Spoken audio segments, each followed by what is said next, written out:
கர்த்தருடைய பரிசுத்த நாமத்துக்கு மகிமை உண்டாவதாக.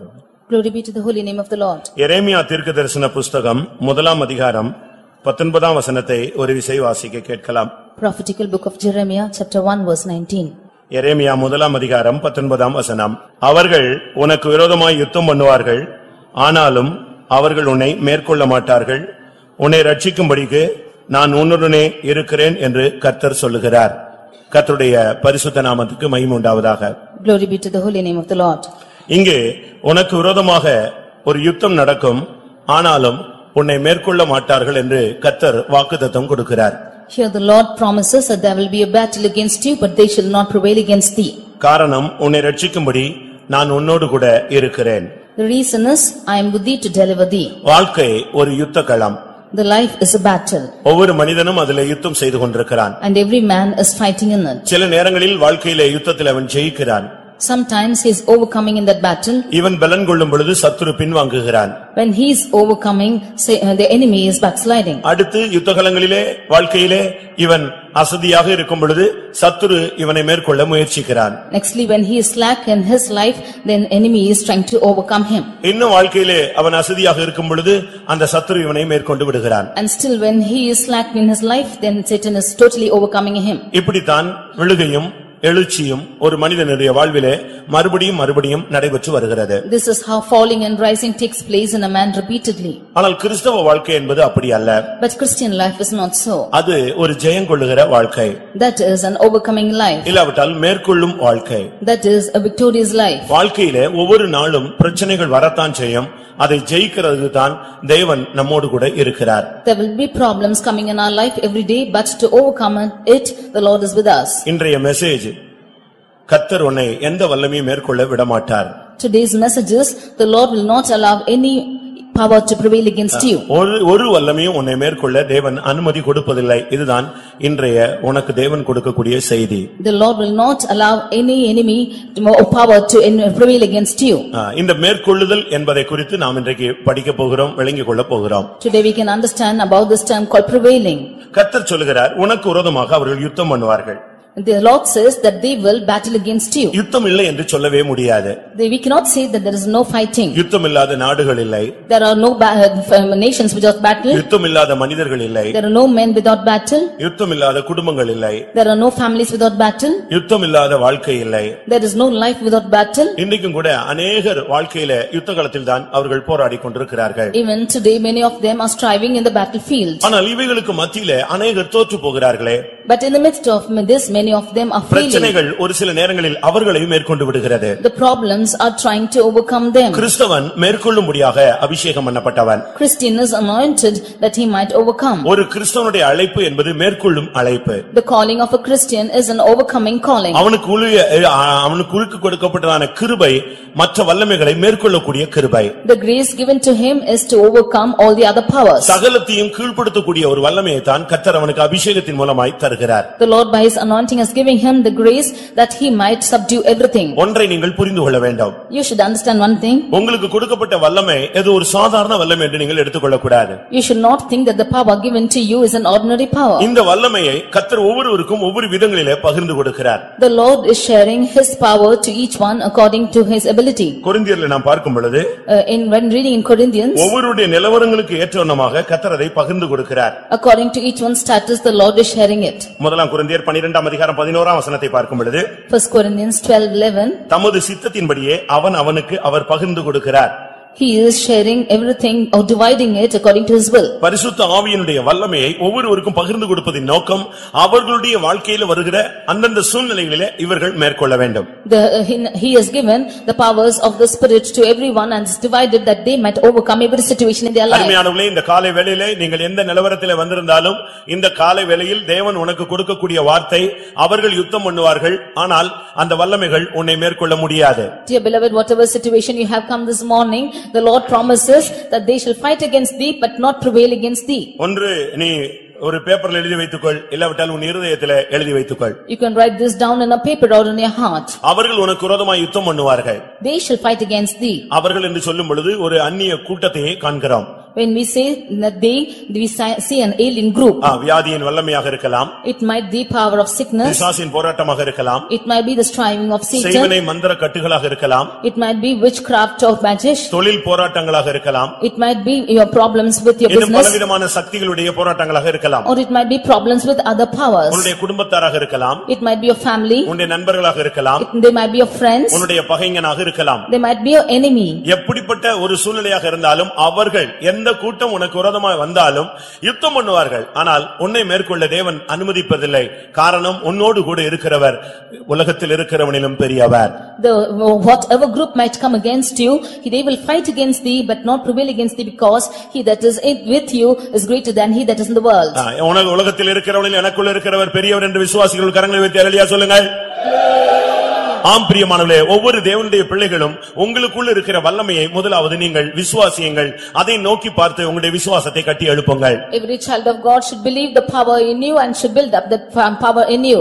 இன்னைக்கு अनेகர் தங்களுக்குள்ள இருக்கிற சக்தியை விளங்கிக் கொள்ளாமலே வாழ்ந்து கொண்டிருக்கிறார்கள். Today many of them do not understand the power which is inside them. ஒருவன் கப்பலிலே பயணப்பட்டானாம். One traveled in a ship. கப்பலில் அவனுக்கு பயணச்சீட்டு கொடுக்கப்பட்டது. He was given the ticket for the ship. அவன் போய் பயணத்திலே கலந்து கொண்டான். And he joined the journey. போய் கொண்டிருந்த பொழுது அவனுக்கு கையில பணம் இல்லை. As he was traveling, he had no money in his hand. அவன் ஒரு ஓரத்திலே உட்கார்ந்திருந்தான். And he sat by a corner. சாப்பிடும் நேரம் வந்தது. When it came time for eating, எல்லாரும் போய் சாப்பிட ஆரம்பித்து விட்டார்கள். all of them began to eat. இவன் ரூமிலே முடங்கி கிடந்தான். And he was folded in his room. அடுத்த வேளை வந்தது. And it came for the next time. அடுத்ததும் எல்லாரும் சாப்பிட போனார்கள். Even for the next time they went to eat. இவன் முடங்கி கிடந்தான். He was folded down. ரெண்டு மூணு விசை இப்படி சாப்பிடாமலே இவன் கிடப்பதை பார்த்து ஒருவன் வந்து விசாரித்தான். Like this, seeing that he was folded down for all the 3 times, one person came and inquired. உனக்கு உடம்பு சரியில்லையா? Are you not well? ஏன் நீ சாப்பிடாமல் இருக்கிறாய்? Why haven't you eaten? ஏன் சாப்பிடும் நேரமெல்லாம் சோர்ந்து போய் உட்கார்ந்து விடுகிறாய்? Why are you so faint at the time of eating? நீ எங்களோடு வந்து சாப்பிடலாமே என்று கேட்டார்கள். Why don't you come with us and eat? அவன் சொன்னான், எனக்கு சாப்பிடணும்னு ஆசை எல்லாம் இருக்கு, பட் என்கிட்ட பணம் தான் இல்ல அப்படினு சொன்னான். He said, I have all the desire to eat, but I have no money. எனக்கு பயணச்சீட்டுக்கு மாத்திரம் தான் பணம் வச்சிருந்தேன். ரொம்ப ட்ரை பண்ணி வந்திருக்கேன். ஆனால இப்போ என்னால சாப்பாட்டுக்கு செலவழிக்க பணம் இல்லன்னு சொன்னான். I had only the money for the ticket, but I have no money to spend for money, he said, for eating, he said. அப்பனா அந்த கூட வந்த ஜாடியில அந்த பயணப்பட்ட மனுஷன் சொன்னா, டேய் சாப்பாட்டுக்கும் சேர்த்தாண்டா நீ பணம் கட்டி சீட்டு வாங்கியிருக்கேன்னு சொன்னான். Then the man who traveled with him said that you have paid the amount even for the food that you eat.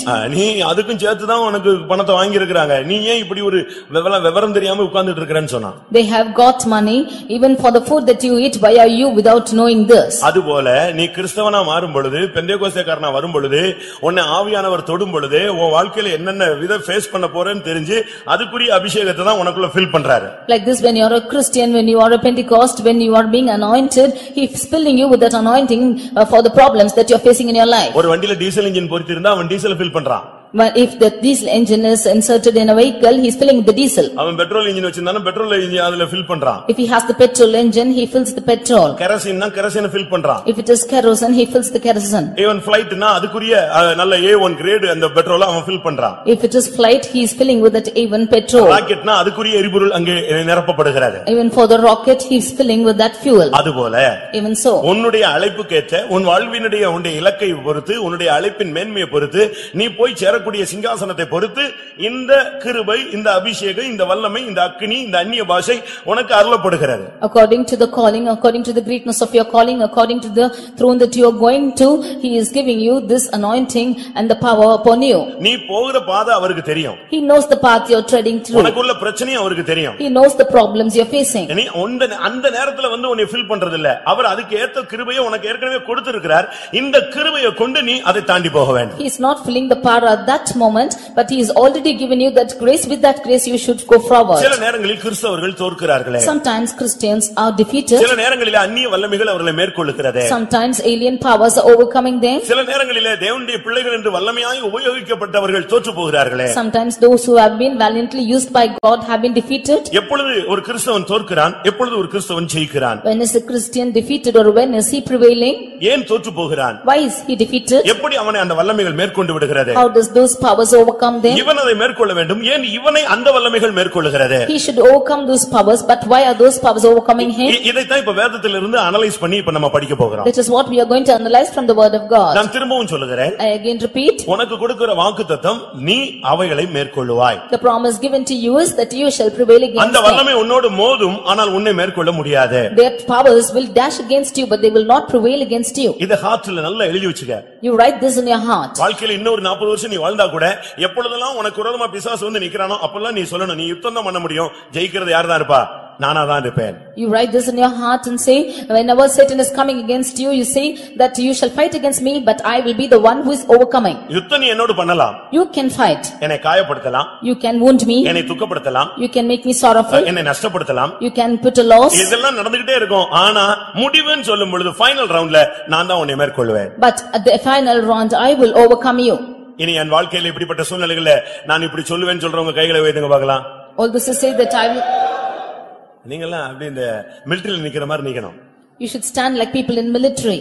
நீங்க தோற்று போனது போல இருக்க கூடாது. You should not be defeated people. அதனால தான் உலகத்தில் இருக்கிறவனிலும் நமக்குள்ள இருக்கிறவர் பெரியவர். That is why I said that he that is in us is greater than he that is in the world. இந்த வார்த்தை எனக்கு ரொம்ப பிடிச்சது. யதார்த்தமான ஒரு வார்த்தை. This word I would like it. அதாவது போராட்டமே வராது, பிரச்சனையே வராது, நீ இப்படியே ஃப்ரீயா போயிட்டு இருக்கலாம். அந்த ரோட்ல மனுஷனே வர மாட்டான், நீ மட்டும் தான் போவே. எங்கே நீ இடிச்சாலும் நீயே போயிட்டே இருக்கலாம். அப்படியே சொல்றாங்க. Not to say that you will not have problems or you will walk alone in the road, you can dash against anything and walk. அப்படிலாம் சொல்லல. It's not so. அவர்கள் உனக்கு விரோதமாய் யுத்தம் பண்ணுவார்கள். They will fight against thee. ஆனா உன்னை மேற்கொள்ள மாட்டார்கள். But they shall not prevail against thee. அதுதான் தேவனுடைய சரியான யதார்த்தமான உண்மை வாழ்க்கையை அப்படி சித்தரிக்கிறது இந்த வசனம். This verse is depicting the true life of a person. யுத்தம் உண்டு. You have பிரச்சனை உண்டு. You have problems. எதிர்ப்பு உண்டு. You have resistance. இதெல்லாம் உண்டு. And everything is there. ஆனா இந்த வல்லமைகள் உன்னை மேற்கொள்ளாது. But none of these paths shall prevail against you. ஆனா சிலருடைய வாழ்க்கையை நம்ம பாக்கும்போது மேற்கொள்ளுகிற இல்ல தோற்று போகிற தன்மையை பாக்குறோம். அதனுடைய ரீசனை நான் உங்களுக்கு இப்ப சொல்ல போகிறேன். But some of them we see that they are defeated or this problem is overcoming, then I shall tell the reason about that. ஆனா உனக்குரிய வல்லமையை நீ புரிந்து கொள்ள வேண்டியது அவசியம். But you need to understand the power in you. தேவன் இந்த காரியங்களை தெளிவாக நமக்கு சொல்லி இருக்கிறார். This morning the Lord is clearly saying to us, ஒரு ஆவிக்குரிய மனிதன் எப்பொழுது தோற்கிறான்? when does a spiritual man failing? எப்பொழுது அவன் ஜெயிக்கிறான்? When is he overcoming? யாத்திராகமம் 17ஆம் அதிகாரத்தை நாம் பார்க்கும் பொழுது Exodus chapter 17. அங்கே இஸ்ரவேல் ஜனங்கள் எகிப்திலிருந்து வெளியே வந்த பின்பு முதலாவது சந்தித்த ஒரு யுத்த களத்தை நாம் பார்க்கிறோம். We see the first battle which the children of Israel looked unto when they came out of Egypt. அடிமைத்தனத்திலே 400 வருடம் கடந்த ஒரு சந்ததி. The generation which was in the bondage for 400 years. யுத்த வீரர்களாக பயிற்சி எடுக்காத ஒரு சந்ததி. Those who did not take the practice of warriors. சீரழிந்து செங்கல் சுமந்ததான ஒரு சந்ததி. They who were carrying bricks and were living. அடிமைத்தனத்திலே சிக்கி தவித்த ஒரு கூட்டம். They were caught under bondage and were struggling. விடுதலை காற்றை சுவாசிக்காத ஒரு கூட்டம். They who were not feeling the deliverance. தேவன் என்று ஒருவர் உண்டா என்ற கேள்வி கேட்ட ஒரு கூட்டம். They who asked the question whether God is. விடுதலையை அவர்கள் நம்ப முடியவில்லை. They could not understand believe that they are delivered. ஆனால் தேவன் தன்னுடைய வாக்குத்தத்தத்தின்படி அவர்களை வெளியே கொண்டு வந்தார். But according to his promise God brought them out. இப்பொழுது ஒரு குறிக்கப்பட்ட இடத்துக்கு வந்த பொழுது But when they came to a particular point, அமலேக்கு என்கிற ஒரு கூட்டம் தேவனுடைய ஜனத்தை எதிர்த்து நின்றார். A group called Amalek, they were resisting against the people of God. அவர்கள் இந்த ஜனத்தை எதிர்த்து நின்று விட்டார்கள். They came and fought against them. மோசேக்கு என்ன செய்வதென்று தெரியவில்லை. Moses did not know what to do. யாருமே யுத்தம் செய்து பழகாதவர்கள். They were not used to fighting. ஆனா வேற வழி இல்ல. But no other go. இப்போ வாழ்க்கையில யுத்தத்துல கொண்டு வந்து நிப்பாட்டியாச்சு. Now the whole life was brought under battle. என்ன செய்ய முடியும்? What should they do? இப்பொழுது போராடி தான் ஜெயித்தாக வேண்டும். Now they have to fight against them and overcome. இப்படிப்பட்ட ஒரு சூழ்நிலையில தேவனுடைய ஜனங்கள் தள்ளப்பட்டார்கள். And the children of God were pushed into such a situation. அருமையான சகோதரனே சகோதரியே, உன்னுடைய வாழ்க்கையிலும் கூட உன்னுடைய வாழ்க்கை சுமூகமாக போய் கொண்டிருக்கலாம். திடீரென்று ஒரு பெரிய யுத்தகளத்தில் கொண்டு வந்து கர்த்தர் உன்னை நிறுத்துவார், இல்லாவிட்டால் சாத்தான் கொண்டு போய் உன்னை நிறுத்துவான். Dear brother, sister, your life will be going on very rapidly, but all of a sudden Satan will bring in a great battle in your life. இப்பொழுது யோசுவா யுத்தகளத்துக்கு போய் விட்டான். Now Joshua had gone to battle. ஜனங்கள் யுத்தகளத்துக்கு போய் விட்டார்கள். Now the people have gone to battle. மோசே, Aaron, ஊர் மூன்று பேரும் ஒரு மலையில ஏறி நின்று கொண்டார்கள். Moses, Aaron and Hur, they stood upon a mountain. யுத்தம் தொடங்கி போய் கொண்டிருக்கிறது. The battle was begun and was going on. மோசே பார்த்து கொண்டே இருந்தான். And Moses was looking on it. அவனுக்கு ஒரு ஏவுதல் கிடைத்தது. He got an urging. அவன் கையில ஒரு கோல் இருந்தது. He had a rod in his hand. அந்த கோலை வைத்து தான் அவன் எகிப்தை வாதித்தான். With that rod he just afflicted the Egypt. அந்த கோலை வைத்துதான் செங்கடலை பிளந்தான். With that rod he divided the Red Sea. அந்த தேவனுடைய கோல் அவன் கையில் இருந்தது. He had the rod of the Lord in his hand. அவன் யுத்தத்துக்கு அவர்களை அனுப்பிவிட்டு he sent them to battle. உடனடியாக அவன் என்ன செய்தான் தெரியுமா? What did he do next? ஒரு மலை உச்சிக்கு ஏறி விட்டான். He got the top of a hill. அங்கே போய் தன் கையை தூக்கி அந்த கோலை பிடித்து தூக்கி விட்டான். He lifted up his hands with that rod. அவனுக்கு ஒரு பிராக்டீஸ் இருந்தது. He had a practice. அந்த எகிப்தை வாதிக்கும் பொழுது இந்த கோலை தான் நீட்டுவான். When he was afflicting that Egypt, he stretched the rod. நீர்நிலைகளுக்கு நேராக இந்த கோலை நீட்டினால் நீர்நிலைகள் இரத்தமாக மாறிவிடும். If he should spread his rod against the waters, then it will turn blood. வானத்துக்கு நேராக நீட்டினால் அங்கிருந்து பலவிதமான வாதைகள் இந்த பூமியை சந்திக்கும். If he should stretch towards the heavens, then plagues will afflict the earth. செங்கடலுக்கு நேராக அந்த கோலை நீட்டினால் செங்கடல் இரண்டாக பிளக்கும். If he stretched out his hand towards the Red Sea, it will divide too. இப்படிப்பட்ட ஒரு அனுபவம் அவனுக்கு இருந்தது. He had such an experience. இது கைகளை உயர்த்துவதை காண்பிக்கிறது. This shows holding up of hands. என்ன செய்தான் தெரியுமா? What did he do? இவன் உடனடியாக அந்த கோலை பிடித்துக்கொண்டு யுத்தகளத்துக்கு நேராக தூக்கி நிப்பாட்டி விட்டான். He immediately held out his hand with that rod against the battle. யாத்திராகமம் 17:11 வாசிக்கலாம். Exodus 17:11. மோசே தன் கையை ஏறெடுத்திருக்கையில் இஸ்ரவேலர் மேற்கொண்டார்கள். அவன் தன் கையை தாழ விடுகையில் அமலேக்கு மேற்கொண்டான். இந்த வெற்றி தோல்வி அதனுடைய அடிப்படை தத்துவ சத்தியம் அங்கே சொல்லப்பட்டிருக்கிறது. This victory and the defeat and the aspect behind it is told here. தன் கையை மோசே ஏறெடுத்திருக்கையில் இஸ்ரவேலர்கள் மேற்கொண்டார்கள். When Moses held up his hand, the Israel prevailed. தன் கையை அவன் தாழ விடுகையில் அமலேக்கு மேற்கொண்டான். And when he let it down, Amalek prevailed. அப்ப யுத்தகளத்திலே யோசுவா சண்டை போட்டு வெட்டி குத்தி மோட்டி மோதி இரத்த கலரியாகி முன்னேறதுல காரியம் இல்லை. It is not a problem for Joshua to fight against the battle and to bloodshed and overcome them. அவன் போடுற சண்டையில அங்க வெற்றி தோல்வி அல்ல. மோசே கைகளை உயர்த்துவதிலும் மோசே தன்னுடைய கைகளை தாழ விடுவதிலும் தான் வெற்றியும் தோல்வியும் அடங்கி இருந்தது. In his fighting he is not overcoming, but it is on the part of Moses that he is lifting up his hands or letting it down. அருமையானவர்களே, உங்களுடைய வாழ்க்கையினுடைய பகுதிகளிலே நீங்கள் பல பாதைகளிலே பல விதங்களிலே நீங்கள் போகலாம். பல சத்துருவின் வல்லமையை நீங்கள் எதிர்த்து நிக்கலாம். ஆனால் நீங்கள் உங்களுடைய அறிவு, திறமை, உங்களுடைய ஞானம், உங்களுடைய புத்தி, உங்களுடைய செல்வாக்கு, உங்கள் பணம், இதை வைத்து நீங்கள் ஜெயிக்க முடியாது. தேவ சந்நிதியிலே உன் கைகளை உயர்த்துகிறாயே, இதை வைத்துதான் வெற்றியும் தோல்வியும் தீர்மானிக்கப்படுகிறது. Dear beloved, you might go across many paths in your life and many problems might afflict you and enemies might rise against you, but the victory depends upon you, not in your wealth or nor in your riches nor in your wisdom, but in the raising up of your hands in the presence of God. உன்னுடைய ஆவிக்குரிய யுத்தத்திலும் உன்னுடைய பூமிக்குரிய யுத்தத்திலும் உன்னுடைய ஞானமோ உன்னுடைய பணமோ உன்னுடைய புத்தியோ உன்னுடைய எந்தவிதமான திறமைகளும் உனக்கு உதவி செய்ய இயலாது. In your spiritual war or in your little war in this world, none of your wisdom, none of your riches, none of your wealth can help you. நீ முழங்காலை முடக்கி உன் கைகளை எவ்வளவு உயர்த்துகிறாயோ அவ்வளவு நீ ஜெயிப்பாய். எப்பொழுது உன்னுடைய முழங்காலை முடக்காமல் உன் கைகளை தாழ விடுகிறாயோ அப்பொழுது நீ மேற்கொள்ளப்படுவாய். Then the times that you are standing on your knees and lifting your hands towards God, then you will overcome. The days when you do not stand on your knees and when your hands are not lifted up, you will fail. எத்தனை மணி நேரம் கை உயர்த்துவது? How many of you will hold your hands? நம்மில் எத்தனை பேர் எவ்வளவு நேரம் கை உயர்த்த முடியும்? How long can we lift up our hands? ஒரு மணி நேரம் நான் ரெண்டு கையை உயர்த்திருக்கிறேன்னு சொல்றவங்க கைகளை உயர்த்துங்க பார்க்கலாம். All those who say that I have lifted my hands for 1 hour, lift your hands. 1 hour நான் இருந்த சபையில போட்டி எல்லாம் வச்சிருக்கிறேன். I have kept competition in the churches that I have been. முழங்கால் போட்டி வைப்போம். Kneeling down. எல்லாவற்றால் கைகளை உயர்த்துகிற போட்டி வைப்போம். And the competition of lifting up our hands. Brother David Raj அவர்கள் ஈரோட்ல இருக்கும் பொழுது ஒரு போட்டி வைத்தார். When brother David Raj was in Erode, he kept a competition like this. இரவு 10 மணில இருந்து காலையில 5 மணி வரை ஒரு ஜெபம். From 10 night until morning 5 there's a prayer. 7 மணி நேரம் ஜெபம். 7 hours of prayer. இந்த 7 மணி நேரம் முழங்கால் நின்னா நான் உங்களுக்கு பிரைஸ் கொடுப்பேன்னு சொன்னார். If you should stand for 7 hours, then I will give you a prize. ஆனா ஜனங்க அவ்வளவு பேர் நின்னாங்க.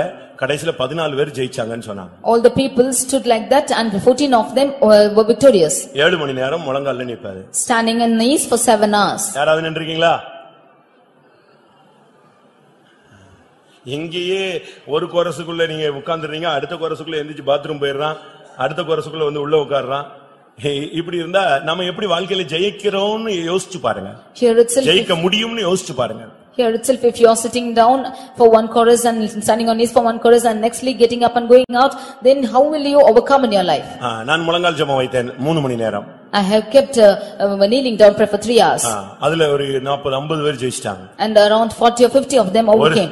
ஒரு சிலர் 2.25 மணி நேரம்லாம் நின்னுட்டு எப்படி விழுந்தனே தெரியல, சுயநினைவே அத்து போய் கீழ விழுந்துட்டாங்க. Some of them stood for 2 hours and 45 minutes, and after that they even fainted. அவங்களுக்கு எல்லாம் வசனம் அது இதுன்னு போட்டியில பிரைஸ் கொடுத்தோம். We used to give them prize for verses and other உங்களுக்கு competitions. எத்தனை பேர் கைகளை மணிக்கணக்காக உயர்த்த முடியும்? How many of you can lift your hands for us together? ஒரு 5 நிமிஷம் உயர்த்தி பாருங்க.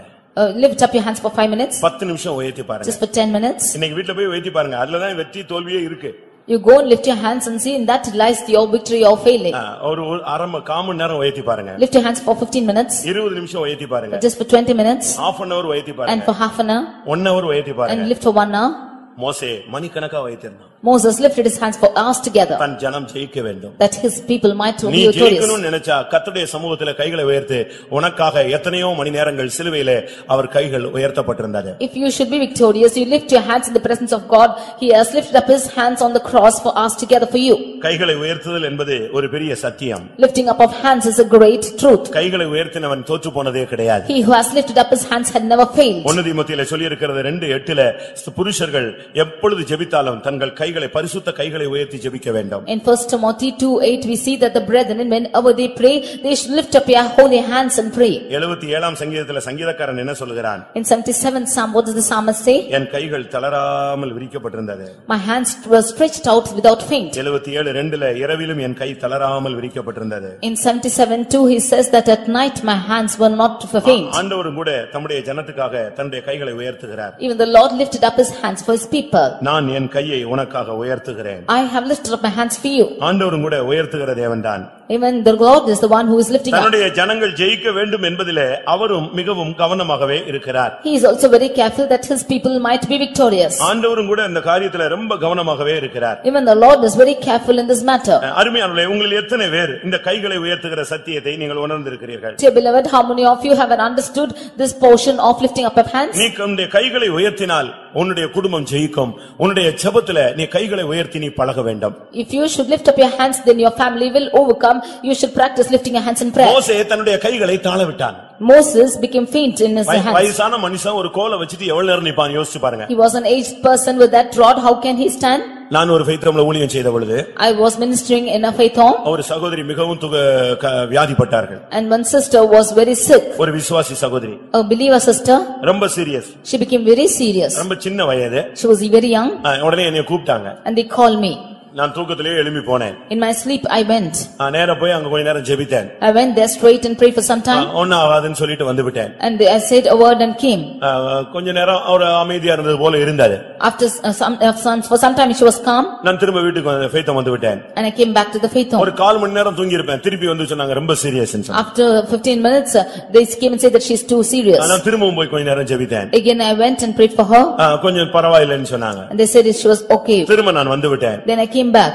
திரும்ப வந்து சொன்னாங்க இப்போ போயிரும் போல தெரியுதுன்னு சொன்னாங்க. Immediately they said that she is increased. அப்பதான் நான் ஒரு சீரியஸ்னஸ் உணர்ந்தேன். Then I understood the seriousness of the matter. அந்த நைட் 2 மணிக்கு நான் போய் நின்றேன். That night 2 o'clock I went and stood. ஆவியானவர் என்னோடு பேசினார். The Holy Spirit spoke to me. அந்த மரணத்திலிருந்து ஜெயிக்கணும்னா நீ உன் கைகளை உயர்த்துன்னு சொல்லி. If she has to overcome this death, you lift up your hands. அந்த சிஸ்டர் அப்படியே ஃபைனல் அப்படியே இந்த கால்ரால பாதிக்கப்பட்டு போயிட்டே இருக்கு. That sister was caught up with cholera and was going on. ரொம்ப மோசமான நிலவரத்துக்கு போய் கொண்டே இருந்தா. She was going from a worse state. எல்லாரும் சேர்ந்து கைகளை உயர்த்தினோம். All of us together lifted up our hands. 25 நிமிடம் என் கையெல்லாம் ஒடிஞ்சு போன மாதிரி ஆச்சு. For 25 minutes I felt that my hands were broken. கையை கீழே ஒரு கையை மாத்துறது அந்த ஸ்கீம்லாம் கிடையாது. ஒரே இது ஸ்ட்ரக்சர் அப்படியே நிக்கும். Hands were lifted up at the same time together. ஒரே வாரி அந்த குடும்பம் எல்லாம் அழுது கையை வைத்து அப்படியே நின்னோம். At a stretch all the family members and we stood up with the hands were lifted up. 25 நிமிஷத்துல நான் கேட்டேன் எப்படி இருக்குன்னு கேட்டேன். At the 25th moment I asked her how was she. சுகமாய் படுத்து தூங்கிட்டு இருக்காங்கனா. She is well and she is sleeping. இத நான் முதல்லயே செஞ்சிருந்தேனா எனக்கு தொல்லை இல்லாம இருந்திருக்கும். Had I done this before it wouldn't have a problem to me. ஒரு உச்சகட்டத்துக்கு வந்த பிறகு நான் அதை அப்ளை பண்ணி பார்த்தேன். When it came to the peak I applied this. உங்களுடைய வாழ்க்கையில எந்த பிரச்சனை வந்தாலும் நீ கண்ணை மூடி முழங்கால் போட்டு கைகளை வைத்து உயர்த்தி தேவனை நோக்கி கூப்பிடு, நீ அந்த விஷயத்துல ஜெயித்து விடுவாய். Whatever problem it might be, you kneel down, you close your eyes, lift up your hands and you will overcome. ஒன்று நீ தேவனுடைய சன்னிதானத்திலே உன்னை சரண்டர் பண்ணுவதை காண்பிக்கிறது. It shows you surrendering you in the presence of the Lord. இரண்டாவது எல்லா புகழும் அவருக்கே என்று நீ உன்னை சமர்ப்பிப்பதை காண்பிக்கிறது. And secondly, it shows that you are giving all the glory to him. அருமையான தேவனுடைய பிள்ளையே, உன்னுடைய கை உயர்த்துவதில்தான் உன் குடும்பத்தின் வெற்றி இருக்கிறது. Dear child of God, and your victory of your family lies in your raising up of hands. அருமையான சகோதர சகோதரிகள், தாய் தகப்பன்மார், உங்களுடைய பிள்ளைகளுக்காக உங்கள் கைகளை ஏறெடுங்கள். Dear beloved sister, brother and parents, you lift up your hands for your children. புலம்பல்ல நான் பார்க்கும் பொழுது, And we read in Lamentations, உன் கைகளை அவரிடத்துக்கு ஏறு, உன் பிள்ளைகளுக்காக உன் கைகளை அவரிடத்துக்கு ஏறிடு. You lift up your hands for your children. புலம்பல் 2ஆம் அதிகாரம் 19ஆம் வசனத்தினுடைய கடைசி பகுதியிலே இது சொல்லப்பட்டிருக்கிறது. Lamentations 2:19, last portion it உன் says, குழந்தைகளின் பிராணனுக்காக உன் கைகளை அவரிடத்திற்கு ஏறிடு. For your children's life you lift up your hands for நீ him. எவ்வளவாக தேவனுடைய கரத்திலே தேவனை நோக்கி உன்னுடைய கரத்தை கரம் உயர்த்தி ஜெபிப்பது ஒரு கிறிஸ்துவனுடைய அழகு. Lifting up your hands and praying towards God is a beauty of a Christian. உங்கள் எத்தனை பேர் இதை பயிற்சித்திருக்கிறீர்கள்? How many of you have practiced this? கடந்த கால யுத்தங்களிலே சத்துரு உங்களை மேற்கொண்டு விட்டானா? In the last battles has the enemy overcome you? இனிமேல் உள்ள வாழ்க்கையிலே யுத்தங்களிலே நீங்கள் மேற்கொள்ள வேண்டுமா? In the future battles should you overcome? ஜெயிக்கணும்னு நீ விருப்பப்பட்டினா நீ இரவு நேரத்திலே தளராமல் உன் கைகளை விரித்து அந்த பாரத்தை அந்த காரியத்தை கர்த்தருடைய கரத்திலே ஒப்புக்கொடு. If you decide to be victorious, you could lift up your hands in the night time and give it into the hands of the Lord. உன் கை தளர விடக் கூடாது. You should not let your hands faint. உன் கையை நீ விட்டு விடவே கூடாது. You should not let down your hands. நீ தேவனுடைய சமூகத்தை நோக்கி நீ கதறிக்கொண்டே இருக்க வேண்டும். You should cry in the presence of the Lord. மணிக்கணக்காக கர்த்தர் உனக்காக கிரியை செய்தார். For hours together the Lord had worked for you. உன் கை தளரக்கூடிய காலங்கள் இது அல்ல. This is not the time that your hand should faint. வேதம் என்ன சொல்லுகிறது? What does the word of God say? Zephaniah 3:16 பார்க்கும் பொழுது, Zephaniah 3:16, சீயோனை பார்த்து உன் கைகளை நீ தளர விடாதே என்று சொல்லப்படும்.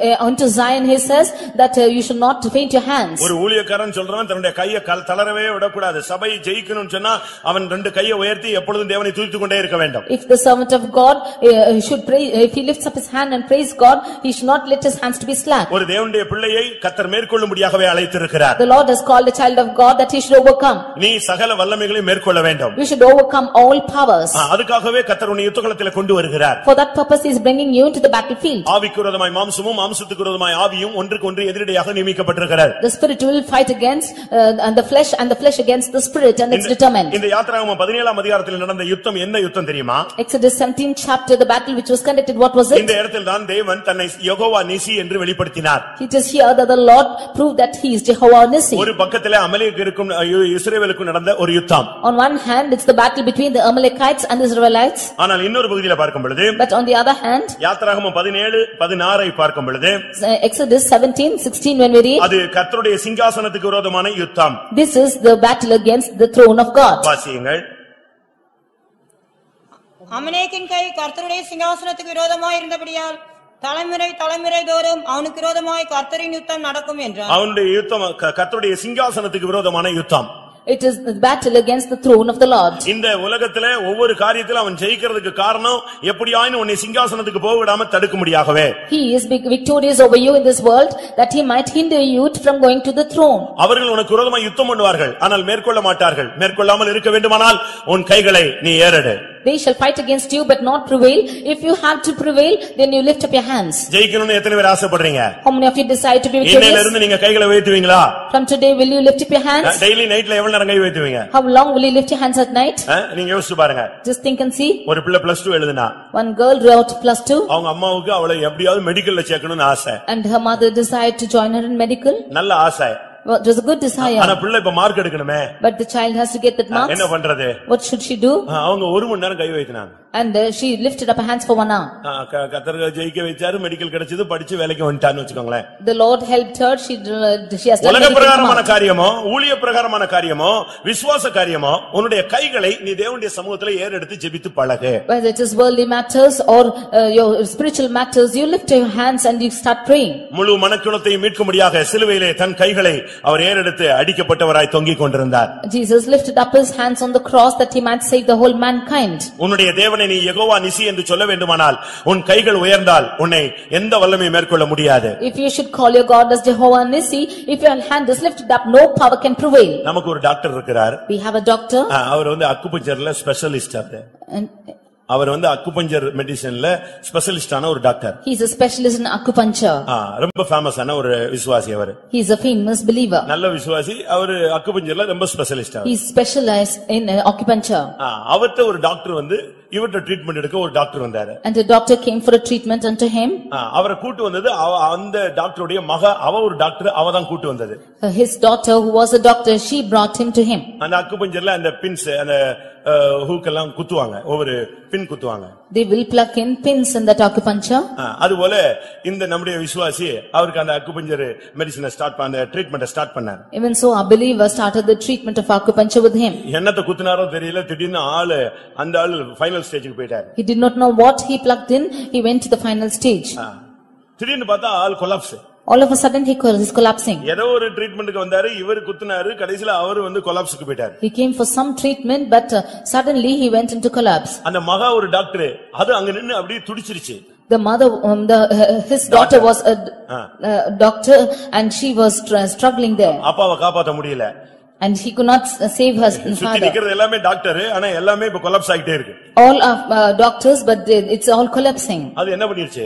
What happened? ஐயோ அப்பா செத்து போயிடுவார் போட்டுக்கு ஏதோ ஆயிரும் சொல்லிட்டு அது உள்ள ஹாஸ்பிடலுக்குள்ள ஓடி வேற ஒரு டாக்டரை கூப்பிடுறதுக்கு ஓடி போயிடுச்சு. She ran into the hospital to invite another doctor that her father was dying. இவருக்கு ஒண்ணுமே ஓடல. He could not think of anything. அப்ப இன்னொரு டாக்டர் வந்து காப்பாத்தி இதாச்சுன்னா அப்ப நான் என்னோட இந்த தொழில என்ன ஆகுறதுன்னு சொல்லிட்டு இவர் ஓடி போய் அடுத்த ரூம்ல கம்பார்ட்மெண்ட்ல போய் முழங்கால் போட்டார்.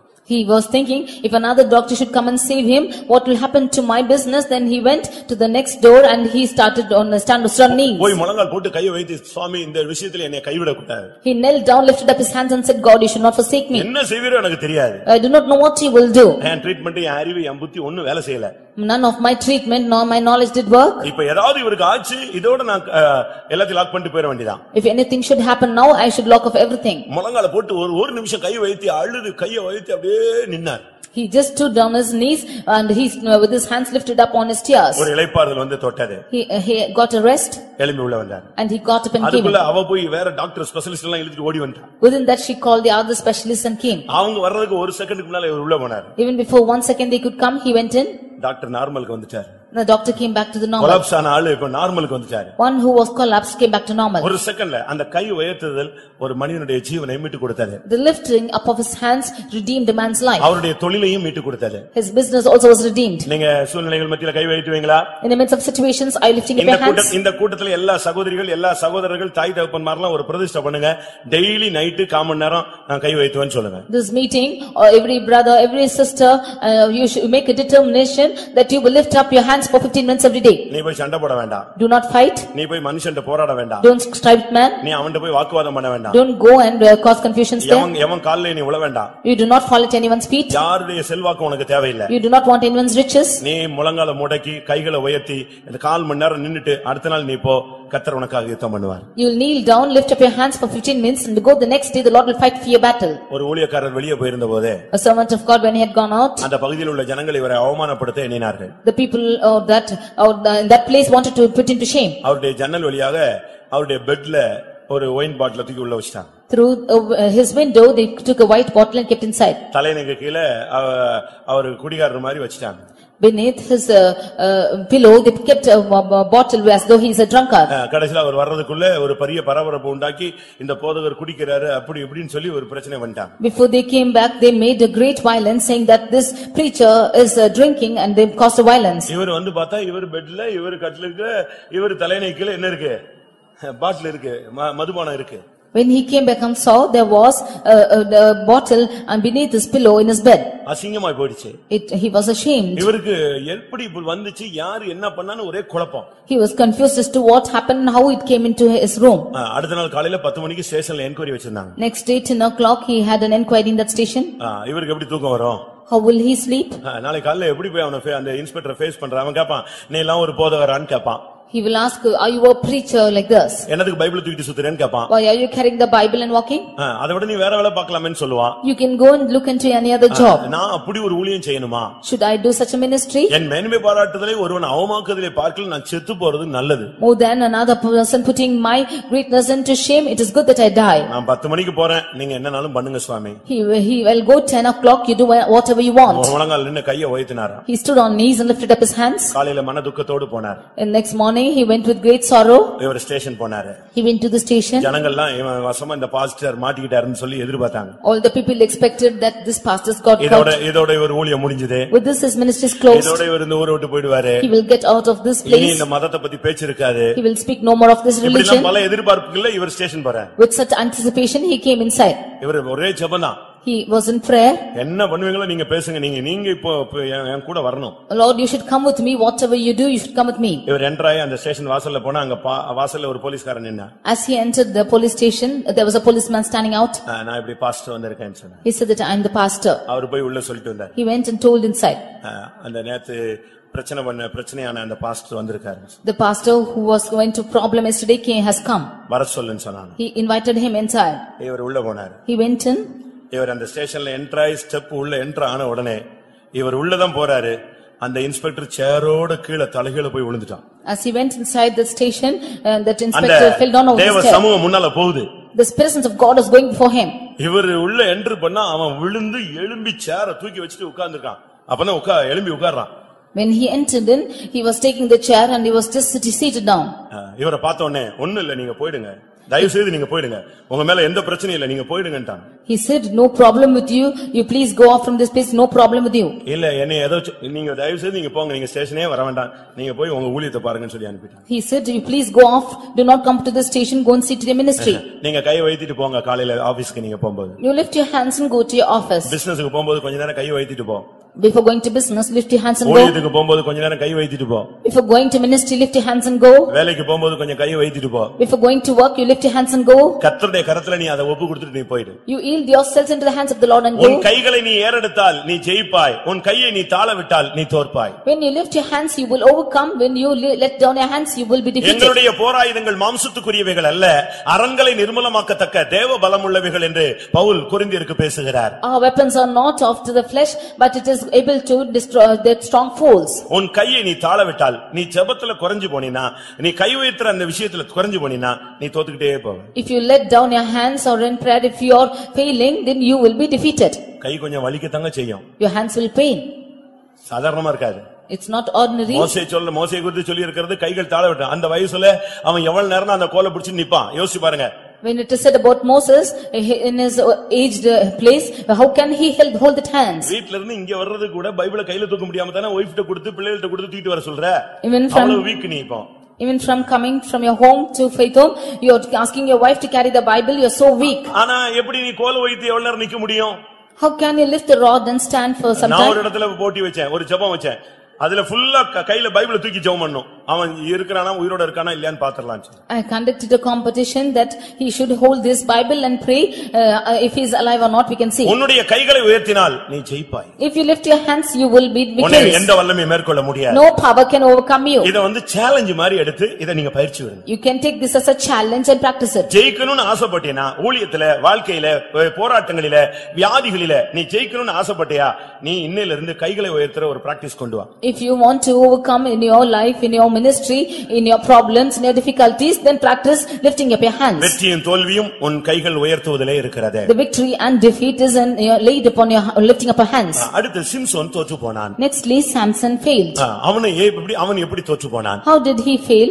நியாயாதிபதிகள் 16:5 பார்க்கும் பொழுது, Judges 14:5 16:5 பார்க்கும் பொழுது, Judges 16:5 அங்கே அவனை எப்படி மேற்கொள்ளலாம் என்று சத்துருக்கள் வகை தேடினார்கள். The enemies sought as to how they should prevail him. அந்த பெண்கிட்ட சொல்றாங்க, அவனை எப்படி மேற்கொள்ளலாம் என்பது நீ அறிந்து கொள். They looked unto the woman and said, you look into how he can prevail. நீ அவனை நயம் பண்ணு.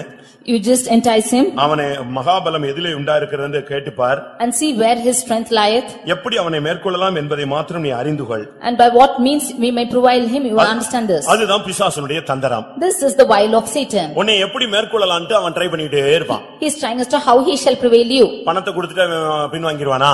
If we should give him money, will he backslide? நீ யோசிச்சு பாருங்க. Just think and see. 3 வருஷம் ஊழியம் செஞ்சுட்டு பணத்தை பார்த்துட்டு பின்மாறி போயிட்டானே யூதாஸ்.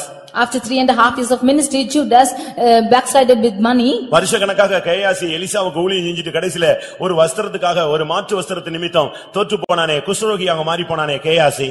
Gehazi, who ministered for years together, he became a leper because he of the change of raiment. அருமையானவர்களே, இந்த விசுவாச பாதையிலே நீங்கள் இச்சை அடக்கமுள்ளவர்களாய் இருக்க வேண்டும். Dear beloved, in this faith life you should be controllable in your lust. உன்னுடைய டெம்ப்டேஷன் எல்லாம் நீ கண்ட்ரோல் பண்ணி ஜெயிக்கணும். You should overcome your temptations. நல்லா புரிஞ்சுக்கோங்க, உங்களுக்கு இச்சை அடக்கம் இருக்க வேண்டும். You should be overcoming your lust. உன்னுடைய இச்சையை நீ கட்டுப்படுத்தக்கூடிய தெரியாதுன்னா உன்னை பிசாசு மேற்கொண்டுருவான். If you are not able to control your lust, Satan will overcome you. ஜெயஜீவியம் என்பது என்ன? What is victorious life? தூங்கணும் போல சரீரம் சொல்லும், மனசு சொல்லும், ஆனா நீ தூங்க கூடாது. Your body will say you should sleep, but you should not sleep. இத வாங்குன்னு ஒரு தூண்டுதல் வரும், அதை நீ வாங்க கூடாது. You will have an urging to get it, but you should not receive. ஒரு ரவுண்ட் போயிட்டு வா, சுத்திட்டு வான்னு சொல்லும், நீ எழும்பி போக கூடாது. You will ask you to go around and come, you should not go. கொஞ்ச நேரம் உட்கார்ந்து கதை அடிச்சிட்டு சொல்லும், ஆனா நீ கதை அடிக்க கூடாது. It will ask you to chat for some time, you should not chat. கொஞ்சம் ஜஸ்ட் டேஸ்ட் பண்ணி பாருங்க, நீ டேஸ்ட் பண்ண கூடாது. It will ask you to taste something and see, you should not taste. ஜெயஜீவியம்ங்கிறது ஒவ்வொரு பகுதியிலும் உன்னை கண்ட்ரோல் பண்ணுவாரு. Victorious life is controlling in you in every aspect. இங்கே இவனை மேற்கொள்றதுக்கு அந்த பெண் எவ்வளவோ முயற்சி எடுத்தாள். This woman, she is striving great efforts that she might overcome him. கடைசில சத்துரு அவனை மேற்கொண்டான். Finally enemy overcame. காரணம் என்ன? What is the reason? ஒன்று கைகளை தாழவிட்டால் நீ மேற்கொள்ளப்படுவாய். If you let down your hands, then you will be overcome. இரண்டாவது, உன்னுடைய பிரதிஷ்டையை நீ உடைத்தால் நீ மேற்கொள்ளப்படுவாய். Secondly, if you break your consecration, you will be overcome. உன்னுடைய பிரதிஷ்டையை எப்பெல்லாம் நஷ்டப்படுத்துறியோ அப்பெல்லாம் நீ தோற்கிறாய். Whenever you make your consecration or loss, then you are defeated. அவனுக்கு 7 ஜடை இருந்தது. He had 7 locks. அது 7 விதமான பிரதிஷ்டையை காண்பிக்கிறது. It showed 7 kinds of consecrations. அந்த 7மே அவனை விட்டு போய்விட்டது. All the 7 departed from him. அருமையான சகோதரனே சகோதரியே, Dear brother sister, உன்னுடைய பொருத்தனைகள் எப்படிப்பட்டது? how are your dedications? எழுத்தின் பிரகாரமான பிரதிஷ்டையா, ஆவிக்குரிய பிரதிஷ்டையா? Are you making little consecrations or spiritual consecrations? உன்னுடைய விசுவாச வாழ்க்கைக்கு நீ பிரதிஷ்டை பண்ணியிருக்கிறாயா? Are you consecrated with your faith life? உன்னுடைய ஜெப வாழ்க்கைக்கு ஒரு பிரதிஷ்டை பண்ணியிருக்கிறாயா? For your prayer life, have you consecrated? நீ முழங்கால் போடுவேன்னு ஒரு பிரதிஷ்டை பண்ணியிருக்கிறாயா? For your kneeling down, have you consecrated? இப்ப நம்ம ஆளுங்க எல்லாம் படுத்துக்கிட்டே ஜெபிக்கிறாங்க. Nowadays our people are lying down and praying. ஒரு போதகர் சொன்னாரா, preacher said, இன்னைக்கு எனக்கு ரொம்ப டயர்டா இருக்கு. Today I am very tired. அதனால நான் இன்னைக்கு சேர்ல உட்கார்ந்து உங்களுக்கு பிரசங்கம் பண்ணலாம்னு நினைக்கிறேன். Therefore I think to preach sitting on chair. அப்ப அங்க உட்கார்ந்திருக்க ஒரு ஆள் சொன்னாரா, ஆமா பாஸ்டர், உங்களுக்கு இவ்வளவு டயர்ட், எங்களுக்கு ரொம்ப டயர்டா தான் இருக்கு, அதனால நாங்க படுத்துக்கிட்டே கேட்கலாம்னு நினைக்கிறோம்னு நினைக்கிறேன். Therefore the one who was seated said, yes pastor, you are very tired to sit down on chair, therefore even we are tired, therefore let's lie down and listen to the message. இப்ப பாதி பேர் ஜெபம் பண்றது படுத்துக்கிட்டு தான் ஜெபம் பண்றான். Now half of them are praying sleeping down. அந்த பெட்டை விட்டு எழும்பி கூட உட்கார்ந்து ஜெபிக்கிறதுக்கு அவனுக்கு மனசு இல்ல. நான் கேட்டா ஜெபிச்சிட்டு இருக்க, நீ சும்மா இரு அப்படினா. He is not even wanting to. தூங்கிட்டு இருக்கறவன கேட்டாலும் நான் ஜெபிச்சிட்டு இருக்கேன்னு சொல்றான். Even who is sleeping, he said that he is praying.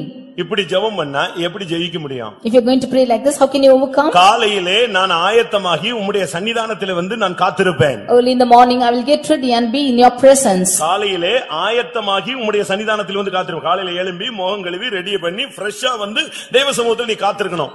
In the morning you should get up, you wash your face and make yourself ready and be in the presence of God. அருமையான தேவனுடைய பிள்ளையே, உன்னுடைய பிரதிஷ்டை உடைந்தால் பிசாசு உன்னை ஜெயிச்சிடுவான். Dear child of God, if your consecration breaks, Satan will overcome you. உன்னுடைய பிரதிஷ்டை உடைச்சதுக்கு நீ யாரையும் குறை சொல்லக்கூடாது, நீதான் அதுக்கு முழு உத்தரவாதி. You should not blame anybody else to break your consecration, you are worthy of it. உன் மனைவியோ உன் புருஷனோ உன்னுடைய பிள்ளையோ உன்னுடைய ஊழியக்காரனோ யாரும் காரணம் கிடையாது, நீதான் காரணம்.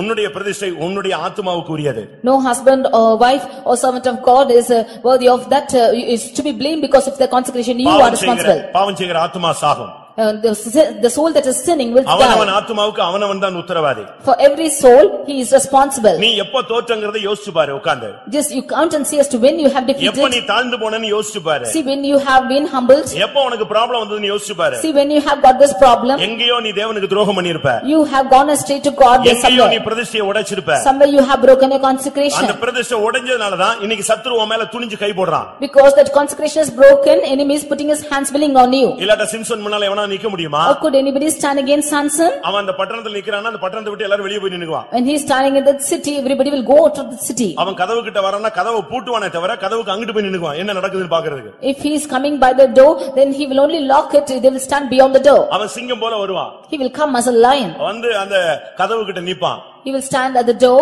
எவனா நிக்கறானு பார்த்தா ஒண்ணு இல்ல ஆனா கதவு பூட்டி இருக்கு. அப்ப எவனோ பூட்டி இருக்கான்னு தெரியும். இவன் என்ன செய்வான் தெரியுமா? கதவை இப்படி ஒரு ரெண்டு ஆட்டி தூக்கி புடிங்கி தோள்ல வச்சிட்டு இவன் போயிட்டே இருப்பான். He will know that the door is locked, therefore he will just shake hold of the door, take it in his hands and keep it on his shoulders and go. இவன் கதவை புடிங்கிட்டான் கீழோட புடிங்கிட்டான உடனே அங்க நிக்கறவன் எல்லாம் ஓடி போய்டுவான். தூரத்துல இருந்து பாப்பான் ஏதாவது என்ன ஆகும். இப்படி தான் பிசாசு அவனை பார்த்து நடுங்குனான்.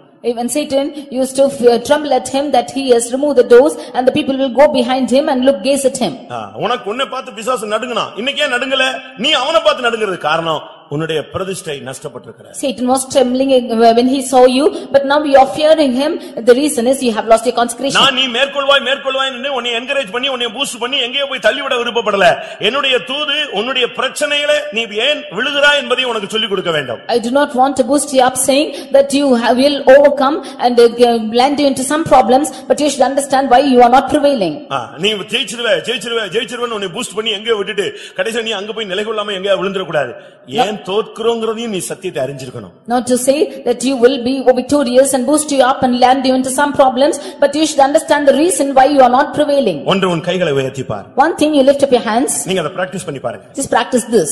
ஆண்டவரே நான் 10 நிமிஷம் கை வைத்துவேன். Lord, I will lift up my hands for 10 minutes. ஆண்டவரே நான் 5 நிமிஷம் கை வைத்துவேன். Lord, for 5 minutes I will lift my hands. ஆண்டவரே 1/4 மணி நேரம் கை வைத்துவேன். Lord, for 15 minutes I will lift up my hands. ஆண்டவரே அரை மணி நேரம் நான் கை வைத்துவேன். Lord, for half an hour I will lift up my hands. ஒரு பையன் வந்து தன்னுடைய மனைவியை கொண்டு போய் கன்சீவ் ஆயிருக்கும்போது செக்கப் கொண்டு போல. One boy did not take his wife for checkup when she was conceived. எங்கேயுமே கொண்டு போல. She did not take him anywhere. எல்லாரும் சொன்னாங்க அவன் கர்த்தர் பாத்துக்குவாருன்றான். Everybody asked him to go, but he said the Lord look into it. கடைசில delivery டைம்ல கொண்டு போய் ஒரு பிரைமரி ஹெல்த் சென்டர்ல கொண்டு போய் விட்டான். Finally, at the time of delivery, he took her to the primary health center. அந்த டாக்டர் சொன்னா தூக்கிட்டு ஓடி போயிரேன்னு சொன்னான். And the doctor said you take her off. ஒரு செக்கப் கூட வரல இப்ப இங்க கொண்டு வந்திருக்க. இப்ப மட்டும் நீ வீட்ல வச்சு பண்ணு போ அப்படின்ட்டான். You did not bring her for checkup, therefore you take her off and go. இவன் வேற வழி இல்லாம அங்கேயே நின்னான். And finally, without no other go, he stood there. ஒரு 1/4 மணி நேரம் ஆச்சு. For 15 minutes he stood. கொஞ்ச நேரத்துல அவங்க சொன்னாங்க ஒரு மாதிரி இருக்கு காம்ப்ளிகேட்டடா இருக்கு நாங்க இப்ப ஆபரேஷன் வேணா பண்றோம்னா. And the doctor said it's very complicated, we will operate. இவன் பார்த்தான். He saw. ஆபரேஷனா? Whether it is operation. இந்த வரண்டு வண்டி எடுத்துட்டு வீட்டுக்கு போய்ட்டான். Saying that he will come back, he took his vehicle and went home. இவன் போய் காசு எடுக்க போறான். அதுக்கு தான் ஆபரேஷனுக்கு தான் காசு எடுக்கிறதுக்கு வீட்டுக்கு போறான்னு நினைச்சிட்டு எல்லாரும் இருந்தா இவன் போய் நெடு முழங்கால்ல மொட்டை மாடியில போய் முழங்கால் போட்டான். They thought that he is going to get money, but he went to the upstairs and he knelt down. கையை உயர்த்தினான். Lifted up his hands. நீங்க சொல்லித்தான் நான் இந்த சத்தியத்துக்கு வந்தேன். You told me and I came into this truth. இப்ப operation சொல்றான். Now he is telling it's operation. வெளிய தூக்கிட்டு வெளிய ஓடுன்னு சொல்றான். He is asking me to take her off. எனக்கு ஒண்ணுமே தெரியாது. I do not know. இப்ப நான் திரும்பி போகும்போது குழந்தை பிறந்திருக்கணும். Now as I return, the baby should be born. ஆபரேஷனுக்கு நான் அனுமதிக்க மாட்டேன். I will not admit for operation. அந்த சாபத்தை சிலுவையில சுமந்தது உண்மைனா இப்ப நான் திரும்பி போகும்போது ஓகே இருக்கணும்னு சொல்லிட்டு கையை வைத்து ஒரே ஜெபம். If you have taken the curse on the cross, when I go back, the babe should be born. Lifting up his hands, he prayed. இவன் திரும்பி வந்தான் குழந்தை பிறந்திருந்துச்சு. When he came back, the babe was born. அம்மா சொன்னாங்க இந்த நேரத்துல எங்கடா போனேன்னு. ஒண்ணு இல்ல நான் ஜெபிக்க தான் போனேன்னு சொன்னான். The mother said, where have you gone at this time? He said that I just gone to pray. கை வைத்த முடியுமா?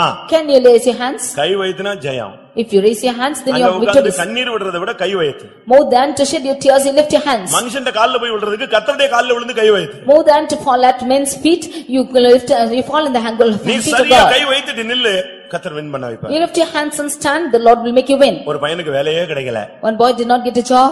சித்தூர்ல ஆந்திரால ஒரு பையனுக்கு வேலையே கிடைக்கல. In Chittoor in Andhra, he did not get a job. கடைசில அவனுக்கு போலீஸ்க்கு இன்டர்வியூ கிடைச்சது. Finally, he got an interview for police. அங்க போனா ஷார்ட் புட் போட சொன்னாங்க. And they were asked him to put the shot put. போடு பாப்போம் எவ்வளவு தூரம் எரியற பார்க்கலாம். He was asked him to throw the shot put, how long he'll இவன் வேலை கிடைச்சா போதுன்னு ஃபாஸ்டிங்ல நிக்கறான். He was fasting that he might go for the interview. மத்தவெல்லாம் பாடியை பில்ட் அப் பண்ணி ரொம்ப தெம்பா வந்திருக்காங்க. இவன் ফুল ஃபாஸ்டிங்ல எப்படியாவது கர்த்தாவே எனக்கு இந்த வேலையை கொடுத்துருங்க சாமின்னு இவன் ஃபாஸ்டிங்ல போய் நின்னவன போய் குண்டு எறிதல் அப்படினு போய் நிப்பாட்டிட்டான். He went in fasting and said that the Lord should give him the job, and he was asked to throw the shot put. அந்த ரவுண்ட்ஸ்ல போய் நிப்பாட்ட வச்சிட்டாங்க இவனை. He was made to stand on the rounds. இவன் சுத்தமா ஆளு ஃபாஸ்டிங்ல காத்தாடி மாதிரி நிக்கறான். He was standing as a wind without any strength. உள்ளான மனுஷன்ல ஸ்ட்ராங் இருக்கு. But he was strong in his inner man. அங்க எஸ்பி டிஎஸ்பி எல்லாம் வரிசையா நின்னு தம்பி கரெக்ட் போடு அப்படினா எரின்னு சொன்னாங்க அவனை. The SP and the DSP asked him to throw that shot put. இவன் தூக்கிட்டு ஜெபிச்சிட்டு இருக்கான். He took it and he was praying. full prayer அடிக்கிறான் அங்க. அவங்க சொன்னாங்க தம்பி உன்னை நாங்க தூக்கி எறிய சொன்னோம் என்ன பண்ணிட்டு இருக்க அப்படினா. He was in full prayer holding on. They asked him to throw. ஜெபம் பண்ணி அபிஷேகத்துல இருந்து விட்டான் பாருங்க. அவன் சாப்பிட்டவன் எல்லாம் தோத்து போயிட்டான். In full anointing he threw it and all those who had eaten had failed. அடிச்ச அடியில full எல்லாரோடையும் தாண்டி போயிடுச்சு. இது அபிஷேகத்துல எல்லாம் போகுது அது. In one swing it went off in full anointing and it went and fell in beyond the level. நான் தூத்துக்குடியில விசுவாசியா இருக்கும்போது when I was a believer in Tuticorin, ஒரு சகோதரனுக்கு வேலை கிடைச்சது சீமன் வேலை.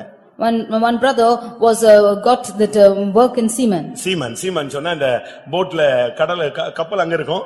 இவங்க ஒரு போட்ல போய் அதை இழுத்துக்கிட்டு வருவாங்க பொருள் மாத்துறது அதுல சீமன் வேலையா அவனுக்கு வேலை கிடைச்சது. He got the job of the seaman to travel and take the things by boat. அவர் இந்த பக்கத்துல ஏதோ ஒரு கிராமத்துல உள்ள ஒரு சகோதரன். He was a believer of a neighboring village. அவருக்கு எப்படியாவது வேலை கிடைச்சிரணும் ஒரே ஜெபம். He prayed that he must get the job. போட்டி என்னன்னா நீச்சல் போட்டி தான். ஏன்னா தண்ணில தான வேலை. அதனால நீச்சல்ல ஜெயிச்சா உங்களுக்கு வேலைன்னு சொல்றாங்க. And the competition was in swimming. If they should swim and overcome, then they will get the job. நம்மளுக்கு தெரிஞ்ச ஒரே ஆயுதம் ஃபாஸ்டிங் தான். And the only weapon that our people know is fasting. சண்டை போட்டாலும் ஃபாஸ்டிங் போடுவான் நல்லா இருந்தாலும் ஃபாஸ்டிங் போடுவான். If he should fight he will fast, if he is good also he will வீட்ல fast. யாராவது ஏசிட்டாங்கனாலும் அதுவும் ஃபாஸ்டிங் அதுக்கு பேரும் ஃபாஸ்டிங் தான் சாப்பிடாம கிடக்குறதும்.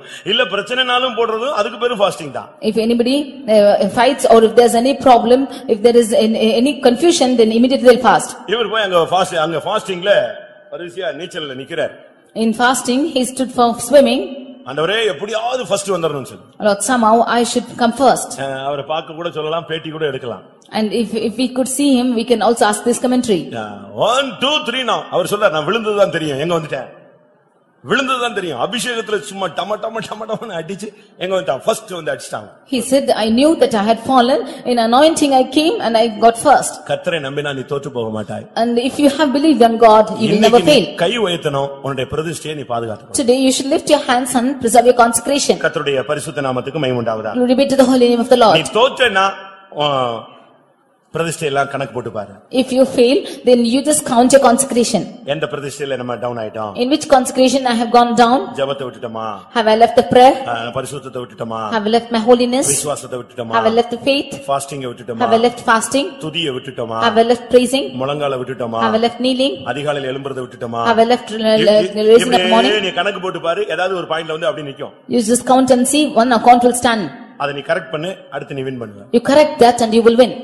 அதுதான் தேவனுடைய சத்தியம். This is the truth of God. கர்த்தருடைய பரிசுத்த நாமத்துக்கு மகிமை உண்டாவதாக. Glory be to the holy name of the Lord. இரண்டாம் நாளாகமம் 13ஆம் அதிகாரம் 18ஆம் வசனத்திலே யூதா ராஜா ஜெயித்தான். Second Chronicles 13:18 we see that the king of Judah overcame. அதே இடத்துல இஸ்ரவேல் ராஜா தோற்று போனான். At the same place the king of Israel was defeated. ஒரு விதத்துல பார்த்தா ரெண்டு பேருமே ஆவிக்குரிய சந்ததிகள். On one angle we see that both of them are spiritual generations. ஒருத்தன் ஜெயிச்சிட்டான் ஒருத்தன் தோத்துட்டான். One overcame and one defeated. இரண்டு நாளாகமம் 13ஆம் அதிகாரம் 18ஆம் வசனம். Second Chronicles 13:18 அப்படியே இஸ்ரவேல் புத்திரர் அக்காலத்திலே தாழ்த்தப்பட்டார்கள்.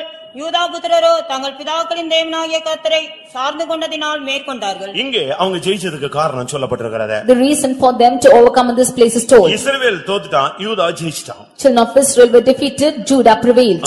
உன்னுடைய சபையில இருக்கிற ஒருவன் தோத்து போறான் ஒருத்தன் ஜெயிக்கிறான். The one in the church is defeated, one is prevailing. இவர்கள் தோத்து ஜெயிச்சதுக்கு காரணம் கர்த்தரை சார்ந்து கொண்டார்கள். The reason for him to prevail is they relied upon the Lord. கர்த்தரை நம்பி நீ நன்மை செய். You trust in the Lord and do good. கர்த்தரை சார்ந்து கொள்ளுங்கள். You will rely on the Lord. கர்த்தருடைய பட்சத்துல வந்து நில்லுங்கள். You stand on behalf of the Lord. குடும்பத்துல ஒரு பிரச்சனைனா எல்லாரும் உலக பிரகாரமான காரியத்துல நின்னா நீ கர்த்தர் பட்சத்துல வந்து நில்லு. If you have a problem in your house, if they all do in the worldly manner, you stand on behalf of the Lord. எல்லாரும் சடங்காச்சாரம் சாஸ்திரங்கள் பார்த்தானே நீயும் போய் அவங்க கூட நிக்காத.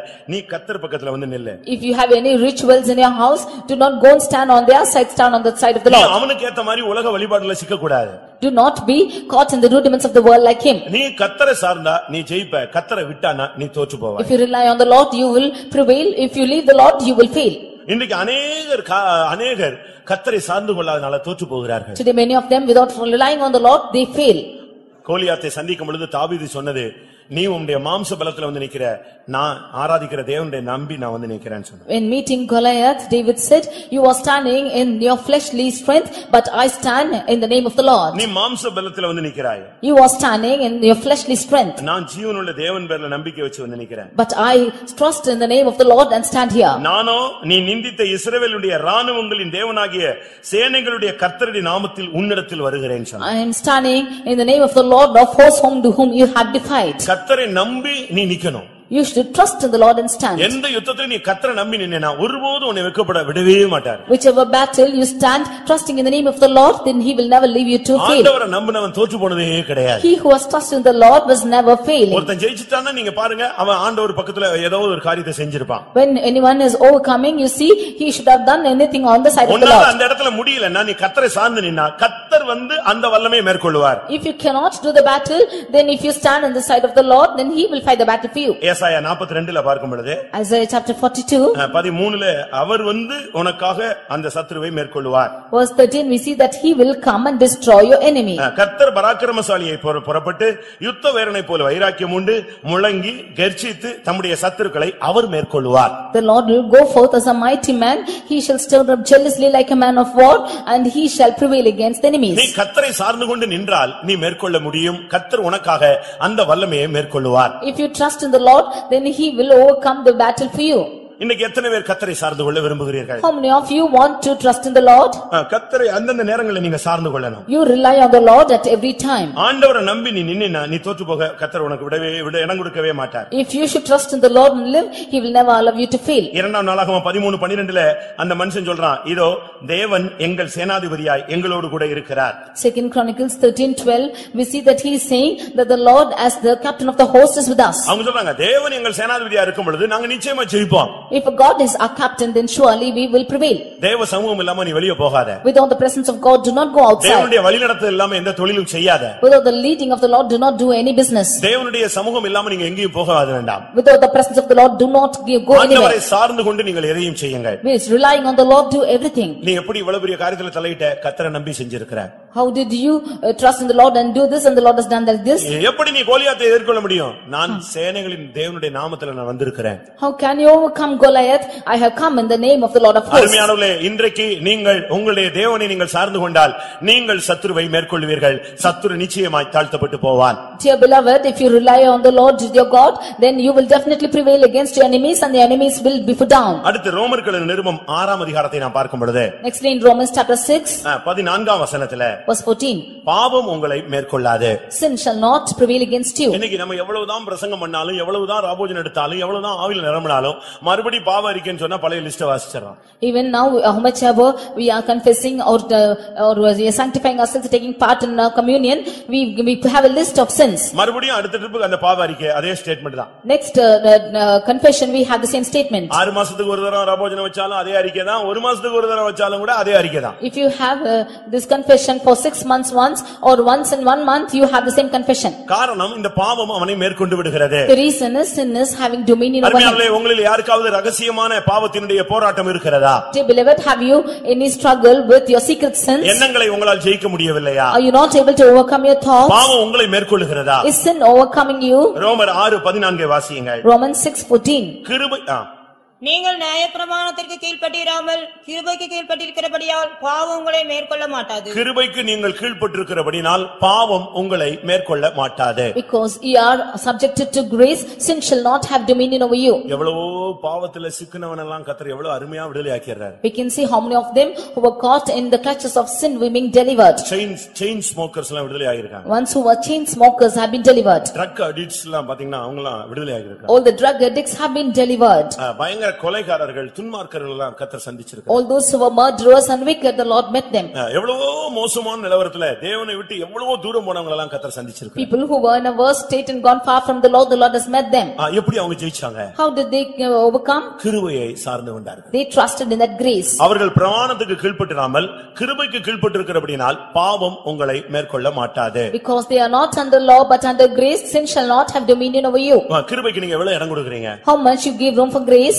கிருபைன்னு சொல்லி எப்பொழுதும் உங்களுடைய வாயிலிருந்து தேவனுடைய கிருபையை தான் நீங்கள் புகழ வேண்டும். Always you should say grace and grace and praise that grace. தேவன் சத்தியத்தை மாத்திரம் அனுப்புறதில்ல, சத்தியத்தின்படி சத்தியத்தோடு ஜீவிக்கக்கூடிய கிருபையும் சேர்ந்தே அனுப்புகிறார். The Lord not only sends his truth but also grace along with it. பயங்கர பாவிகள் எல்லாம் சந்திக்கப்படுறாங்க. Great sinners have been saved. தேவன் அவங்களெல்லாம் சந்திக்கிறார். The Lord had met all those. அந்த பாவத்துல இருந்து அவங்களுக்கு எப்படி விடுதலை கிடைச்சதுன்னு அவங்களால வர்ணிக்க சொல்ல தெரியல. They cannot describe as to how they have been delivered. எப்படி அந்த குடிப்பழக்கம் போச்சுன்னு அவங்களுக்கு சொல்ல தெரியல. They don't know how their drinking have gone. அந்த எண்ணமே அவனுக்கு இல்லாம போயிடுச்சு. காரணம் என்ன?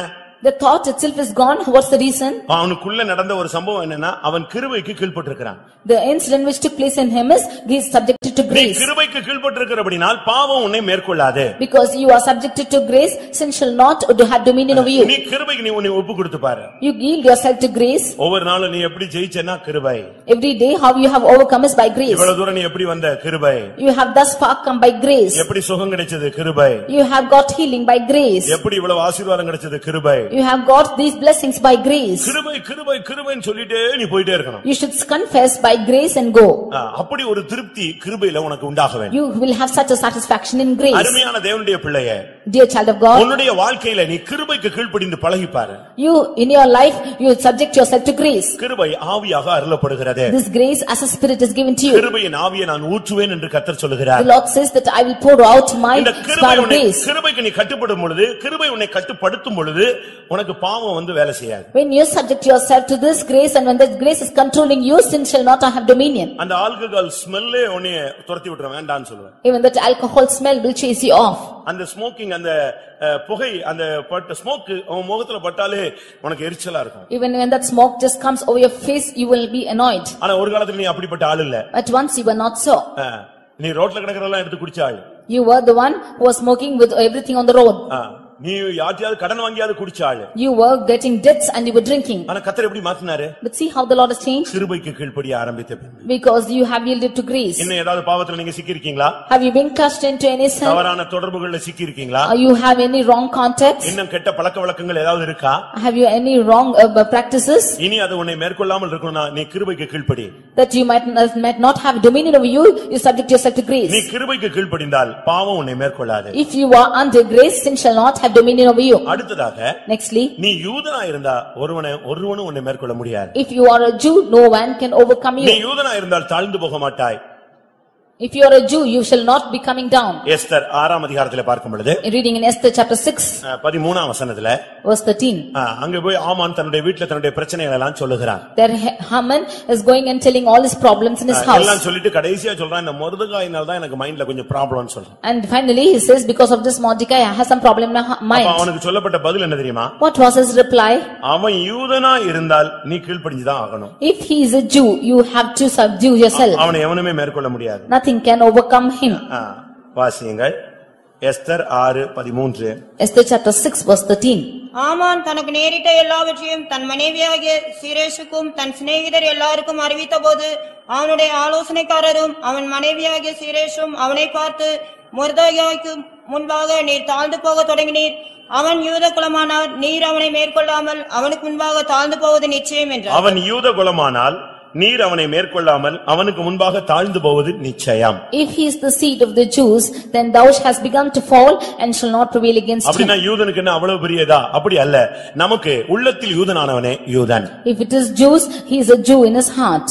நீ சரியான ஒரு அபிஷேகம் பெற்றிருந்தால், if you are rightly anointed, உள்ளத்துல உனக்கு ஒரு விருத்த சேதனம் இருந்தால், if you have a circumcision in your heart, நீதான் ஒரு யூதன். you are a Jew. எழுத்தின் பிரகாரமான விருத்த சேதனம் அல்ல. Little circumcision is not circumcision. ஆவியிலே பண்ணப்படுகிற விருத்த சேதனமே முக்கியம். The circumcision in the heart is most important. வேதம் சொல்லுகிறது உள்ளத்தில் யூதனானவனே யூதன். The word of God says, he that is a Jew in his heart is a Jew. இன்னைக்கு நம்மில் எத்தனை பேர் உள்ளத்திலே யூதர்களாக இருக்கிறோம்? How many of us are found as Jews in our heart? எத்தனை பேர் உள்ளத்திலே ஒரு தெய்வீக வேறுபிரித்தல் இருக்கிறது? How many of you have the life of separation in in yourselves. நீ என்னைக்கு ரட்சிக்கப்பட்டு இதுக்குள்ள வந்தியோ நீ ஒரு யூதன். When you have saved and come into this, you are a Jew. என்னைக்கு நீ பைபிள் எடுத்துட்டு உள்ள வந்தியோ அன்னைக்கு நீ ஒரு யூதன். For the day you have taken your Bible and come, you are a Jew. நீ தேவனால் தெரிந்து கொள்ளப்பட்ட ஒரு நபர். You are the one chosen by God. பிலிப்பியர் 3ஆம் அதிகாரத்துல நீ இதை பார்க்க முடியும். In Philippians 3rd chapter you can see this. 3ஆம் வசனத்துல மாம்சத்தின் மேல் நம்பிக்கையராமல் ஆவியினாலே தேவனுக்கு ஆராதனை செய்து கிறிஸ்து இயேசுவுக்குள் மேன்மை பாராட்டுகிற நாமே விருத்த சேதனம் உள்ளவர்கள்.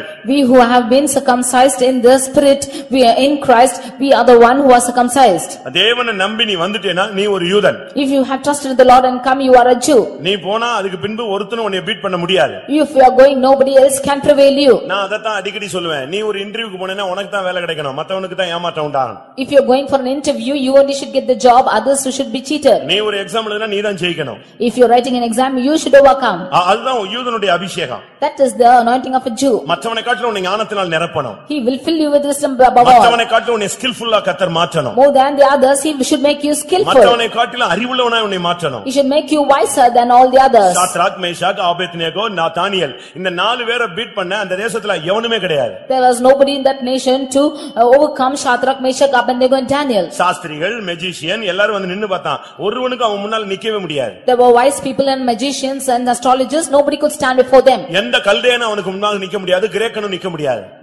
No Chaldeans, no Greeks could stand for them. யாருமே நிக்க முடியாது. ஏன்னா இவன் சரியான ஒரு யூதன் அங்க நிக்கிறான். 4 பேர் நிக்கும்போது இவனை பீட் பண்றதுக்கு எவனுக்கு சக்தியே கிடையாது. He is a right Jew standing there, therefore no other one could prevail him. பிரியமானவர்களே, நீங்கள் அபிஷேகம் பெற்றவர்களா? Dear beloved, are you anointed people? நீங்கள் பிரதிஷ்டை பண்ணப்பட்டவர்களா? Have you been consecrated? நீங்கள் கை உயர்த்த ஜனமா? Are you the people lifting up your hands? கர்த்தரை சார்ந்து கொண்ட கூட்டமா? Are you the ones relying on the Lord? ஆவியானவர் உன் நெற்றியிலே பரிசுத்தாவின் முத்திரையை குத்தி இருக்கிறாரா? Has the Lord put a seal in your foreheads? நீ கர்த்தருடையவன் என்ற நாமம் உன் நெற்றியிலே இருக்கிறதா? Are you having the seal that you are belong to the Lord? நீ நிச்சயமா ஜெயிக்கணும். உனக்கு முன்னால அவன் எவ்வளவு பெரிய போஸ்டிங்ல இருந்தாலும் அவன் தாழ்ந்து போவது நிச்சயம். Whatever posting he might be in, he should definitely fall. ஏன்னா உனக்குள்ள இருக்கிறவர் பெரியவர். Because he that is in you is greater. யூதா கோத்திரத்து சிங்கமே உனக்குள்ள இருக்கிறது. அதெல்லாம் சும்மா எலி கூட்டம் மாதிரி தான். The lion of Judah is found in you, they are all found as rats. சிங்கம் கர்ஜிக்கிறது, எவன் பயப்படாதிருப்பான்? The lion is roaring, who shall not fear? நீ அபிஷேகத்தோடு நீ ஜாபுக்கு போய் நில்லு. With that anointing, go and stand in the job. சமீபத்துல ஒரு girl எனக்கு ஃபோன் பண்ணா. In recently times, a girl phoned up to me. அவளுக்கு ஒரு நல்ல இடத்துல வேலை கிடைச்சிருந்தது. She got a job in a good place. என்றைக்கோ ஏதோ ஒரு காரியத்துல மிஸ் பண்ணி விட்டாள். Sometime in some matter she lost it. அத வச்சு அவளை வேலையில இருந்து தூக்குறதுக்கு அவங்க ட்ரை பண்ணிட்டாங்க. With that they wanted to take off from the job. அதுக்கு சிலர் ரொம்ப கன்னிங்கா ஏற்பாடு பண்ணிட்டாங்க. And some of them cunningly were working. அதுல இவ சிக்கி விட்டு கடைசில இவளை வேலையை விட்டு தூக்குறதுக்காக அவங்க பேப்பர்லாம் ரிப்போர்ட்லாம் ரெடி பண்ணிட்டாங்க. She was entangled and they prepared papers that they might take her off the job. பெரிய பாஸ்ட்ட போய் பேச முடியாது. And she could not speak to the big pastor. அவங்களும் ஒரு லேடி தான், பட் அவங்கள்ட்ட போய் இவங்க பேச முடியாது. Even she was a lady, but she could not talk to him. அவ்வளவு பெரிய போஸ்டிங்ல அவங்க இருக்கனால அவங்கள்ட்ட போய் விளக்கி இவளால சொல்ல முடியல. She was in the big posting, but she could not explain her things. ஆனா ஒரு கூட்டமே சதி திட்டம் போட்டு இவளை சரியான ஒரு ரிப்போர்ட்ல சிக்க வச்சு அவளுக்கு பேப்பர்லாம் ரெடி பண்ணிட்டாங்க. இந்த காரணத்தை வச்சு இவளை ஊஸ் பண்ணிரலாம். But a group was working against her, and they prepared the things that they might take Woods her off the job. ரொம்ப நிர்பந்தமான நிலவரத்துல அவள் தள்ளப்பட்டாள். She was pushed into a desperate situation. இன்னும் ஒரு சில மணி நேரங்கள்ல இந்த பேப்பர் இஷ்யூ பண்ண போறாங்கங்கிறது இவளுக்கு செய்தி வந்துருச்சு. She knew and she got the message that in a few hours this paper will be issued. அந்த பில்டிங் உடைய 10வது மாடியோ 11வது மாடியோ உச்சிக்கு அவள் போனாள். And she went to the top of that building above 10 or 12th row. இவ போனது யாருமே இல்லாத ஒரு இடத்துல போய் கொஞ்ச நேரம் ஜெபிக்கணும். She went to a place where nobody will be there to pray. அதான் இவ மைண்ட்ல இருந்தது. That was in her mind. அதனால நேரா போய் உச்சிக்கு போய்ட்டா. அது எத்தனையோ ஸ்டோரி பில்டிங். அங்க போனாலே காத்தே அடிச்சு கீழ தூக்கிற மாதிரி இருக்கு. அந்த லெவலுக்கு அவ போய் யாருமே இல்ல ஜெபிக்க ஆரம்பிச்சா. She went to the top stairs where nobody was and started to pray. அழுதா. She cried. என் குடும்ப நிலவரம் எப்படி இருக்கு? Some family situations like this. N job இப்போ இவ்வளவு நிர்பந்தமான நிலவரத்துல போயிடுச்சு. And my job is in such a desperate situation. என் மேல தப்பு இல்லன்னு உங்களுக்கு தெரியும் ஆண்டவரே. You know Lord, I have no fault. எனக்கு அபிஷேகம் இருக்கு. I have anointing. ஆனா இவங்க எல்லாம் சேர்த்து இப்ப என்னை கவுத்துறதுக்கு பிளான் பண்ணிட்டாங்க. But all of them want to overthrow me. இப்போ நான் என்ன செய்யணும்? Now what should I do? நீங்க என்ன பண்ண போறீங்க? What are you going to do? அப்படியே அவளை சிந்திக்கும்போது அந்த வாலிப பிள்ளைக்கு என்ன பண்ண முடியும்? மதுரையில இருந்து அங்க போயிருக்கா.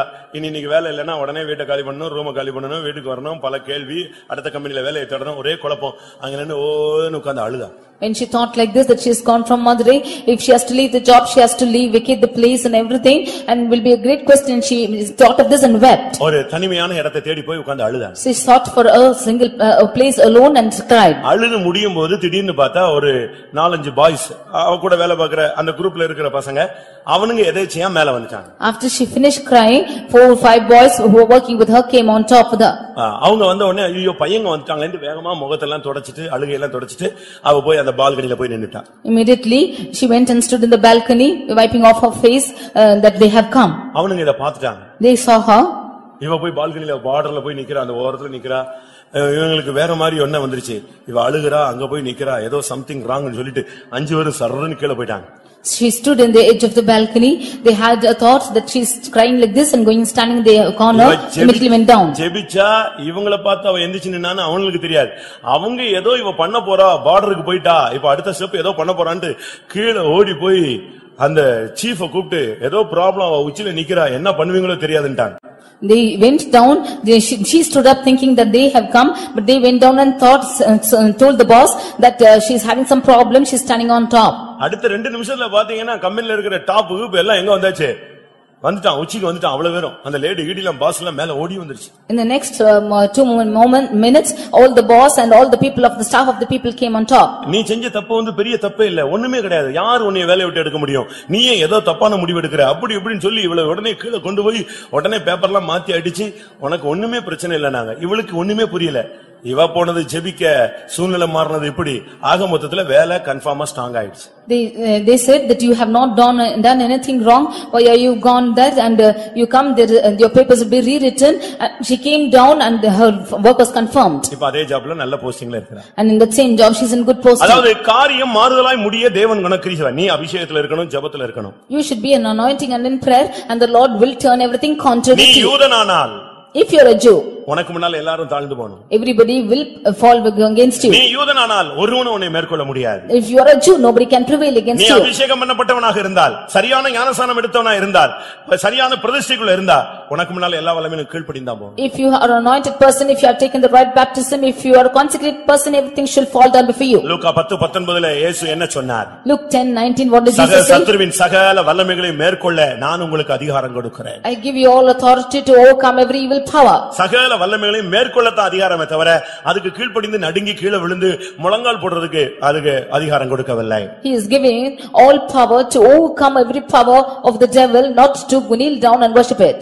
இந்த மோட்ச பிரயாண புத்தகத்தை நீங்க படிச்சீங்கன்னா, when you read the Pilgrim's Progress, ஒரு குறுகிய பாதை வழியா அவன் கடந்து போக வேண்டிய ஒரு கட்டம் வரும். he is coming in a path to go through a narrow path. அந்த ரெண்டு பகுதியிலும் பாத்தீங்கன்னா 2 சிங்கம் நிக்கும். When you see the both edges, you have the lions. ஆண்டவர் சொல்வார் நீ போன்னு சொல்லி. The Lord will say go. அவன் சொல்வான் எப்படி ஆண்டவரே போக முடியும், அங்க 2 சிங்கத்தை நிக்க வச்சிட்டு என்னைய போனா நான் எப்படி போகாம. He asks us to how I shall go when you have kept 2 lions. போன்னு சொல்றீங்க correct. It's good that you are saying go. அங்க 2 சிங்கமும் நிக்குது, இதுல ஒரு சின்ன பாதை, இதுக்குள்ள நான் நுழைஞ்சா ரெண்டு ஆளுக்கு ஒரு வாயில எடுத்துட்டு போயிடுவேன். It's a small path. If I should go through this path, these lions will catch each one. ஆண்டவர் சொல்வார் நல்லா பாரு அந்த சிங்கம் கட்டப்பட்டிருக்குன்னு சொல்வார். And he said, you look at the lions, they are tied up. நீ நல்லா பாரு அந்த வல்லமை ரெண்டும் கட்டப்பட்டிருக்கு, நீ போயிட்டே இருமா. You look properly, the lions are just caught up and you can go. அதுக்கு பிறகுதான் தெரியும் இவன் பாப்பா ஆமா சிங்கம் என்ன செய்யப்பட்டிருக்கு, கட்டப்பட்டிருக்கு, நான் போறேன்னு உள்ள போ. When he saw the lions, they were tied up and he went. அருமையானவர்களே, கர்த்தர் உங்களை இந்த பாதையில கொண்டு வரார்னா சகல வல்லமையிலும் மேற்கொள்ள உனக்கு அதிகாரம் கொடுத்து தான் கொண்டு வரார். Dear beloved, if the Lord is taking you through this path, then he has given you all the power and he is taking you. ஒரு சிலர் சொல்வாங்க பிசாசெல்லாம் துரத்தாத, நீ எப்பமாவது வீக் ஆயிட்டேனா எல்லாம் வந்து உன்னை அடிச்சிரும். Some of them will say, do not chase the Satan, then when you are becoming weak, it will come and dash away you. அந்த தத்துவமே கிடையாது, அந்த சத்தியமே கிடையாது. There is no formality like this and there is no truth like this. உன்னை துரத்த வைக்கும்போது உனக்கு அதுக்கு full power கொடுத்தா உன்னை கொண்டு போய் நிப்பாட்டுவார். When he is making you to chase, he is giving you full power to overcome. அது ரிவர்ஸ் அடிக்கிறது, உன்னை தாக்குறது, அதெல்லாம் அந்த மெத்தடே கிடையாது. Not to say that it's coming and attacking you when you are weak, it's not. சத்துருவின் சகல வல்லமைகளையும் மேற்கொள்ள நான் உங்களுக்கு அதிகாரம் கொடுக்கிறேன், ஒன்றும் உங்களை சேதப்படுத்த மாட்டாது. I give you all the power over the enemy and nothing shall by any means hurt you. மத்தேயு 16ல பார்க்கும் பொழுது When you see in Matthew 16 chapter 16-18ல பாதாளத்தின் வாசல்கள் உன்னை மேற்கொள்வது இல்லை. 16-18 we see that the gates of hell shall not prevail against you. பாதாளத்தின் வாசல்கள் உன்னை மேற்கொள்ள தேவன் அனுமதி கொடுப்பதில்லை. The Lord will not admit the gates of hell to prevail against you. அதுக்கு காரணம் என்ன? The reason for it நீ is சபைக்குள்ள இருந்தீனா பாதாளத்தின் வாசல் உன் மேல கை வைக்காது. if you are in the church then the gates of hell shall not prevail. இந்த கல்லின் மேல் என் சபையை கட்டுவேன். I will build my church upon the rock. சபை ஐக்கியத்துல இல்லாம எங்கடாவது சுத்திட்டு இருந்தேனா உன்னை பாதாளத்தின் வாசல்கள் ஈஸியா தூக்கிட்டு போயிடும். If you are not in the fellowship of the church and if you are roaming about the gates of hell shall easily prevail அநேக you. வல்லமை வாய்ந்த ஊழியர்கள் இன்றைக்கு விழுந்து போனதுக்கு காரணம் பாதாளத்தின் வல்லமைகள் அவர்களை மேற்கொண்டதுக்கு காரணம் சபை என்கிற அந்த அஸ்திவாரத்துல இல்லாதனாலதான். Many powerful workers have fallen down because they are not in the foundation of the church. மேலும் நான் உனக்கு சொல்லுகிறேன். And behold I say நீ பேதுருவாய் இருக்க நீ ஒரு கல்லாய் இருக்கிறாய்.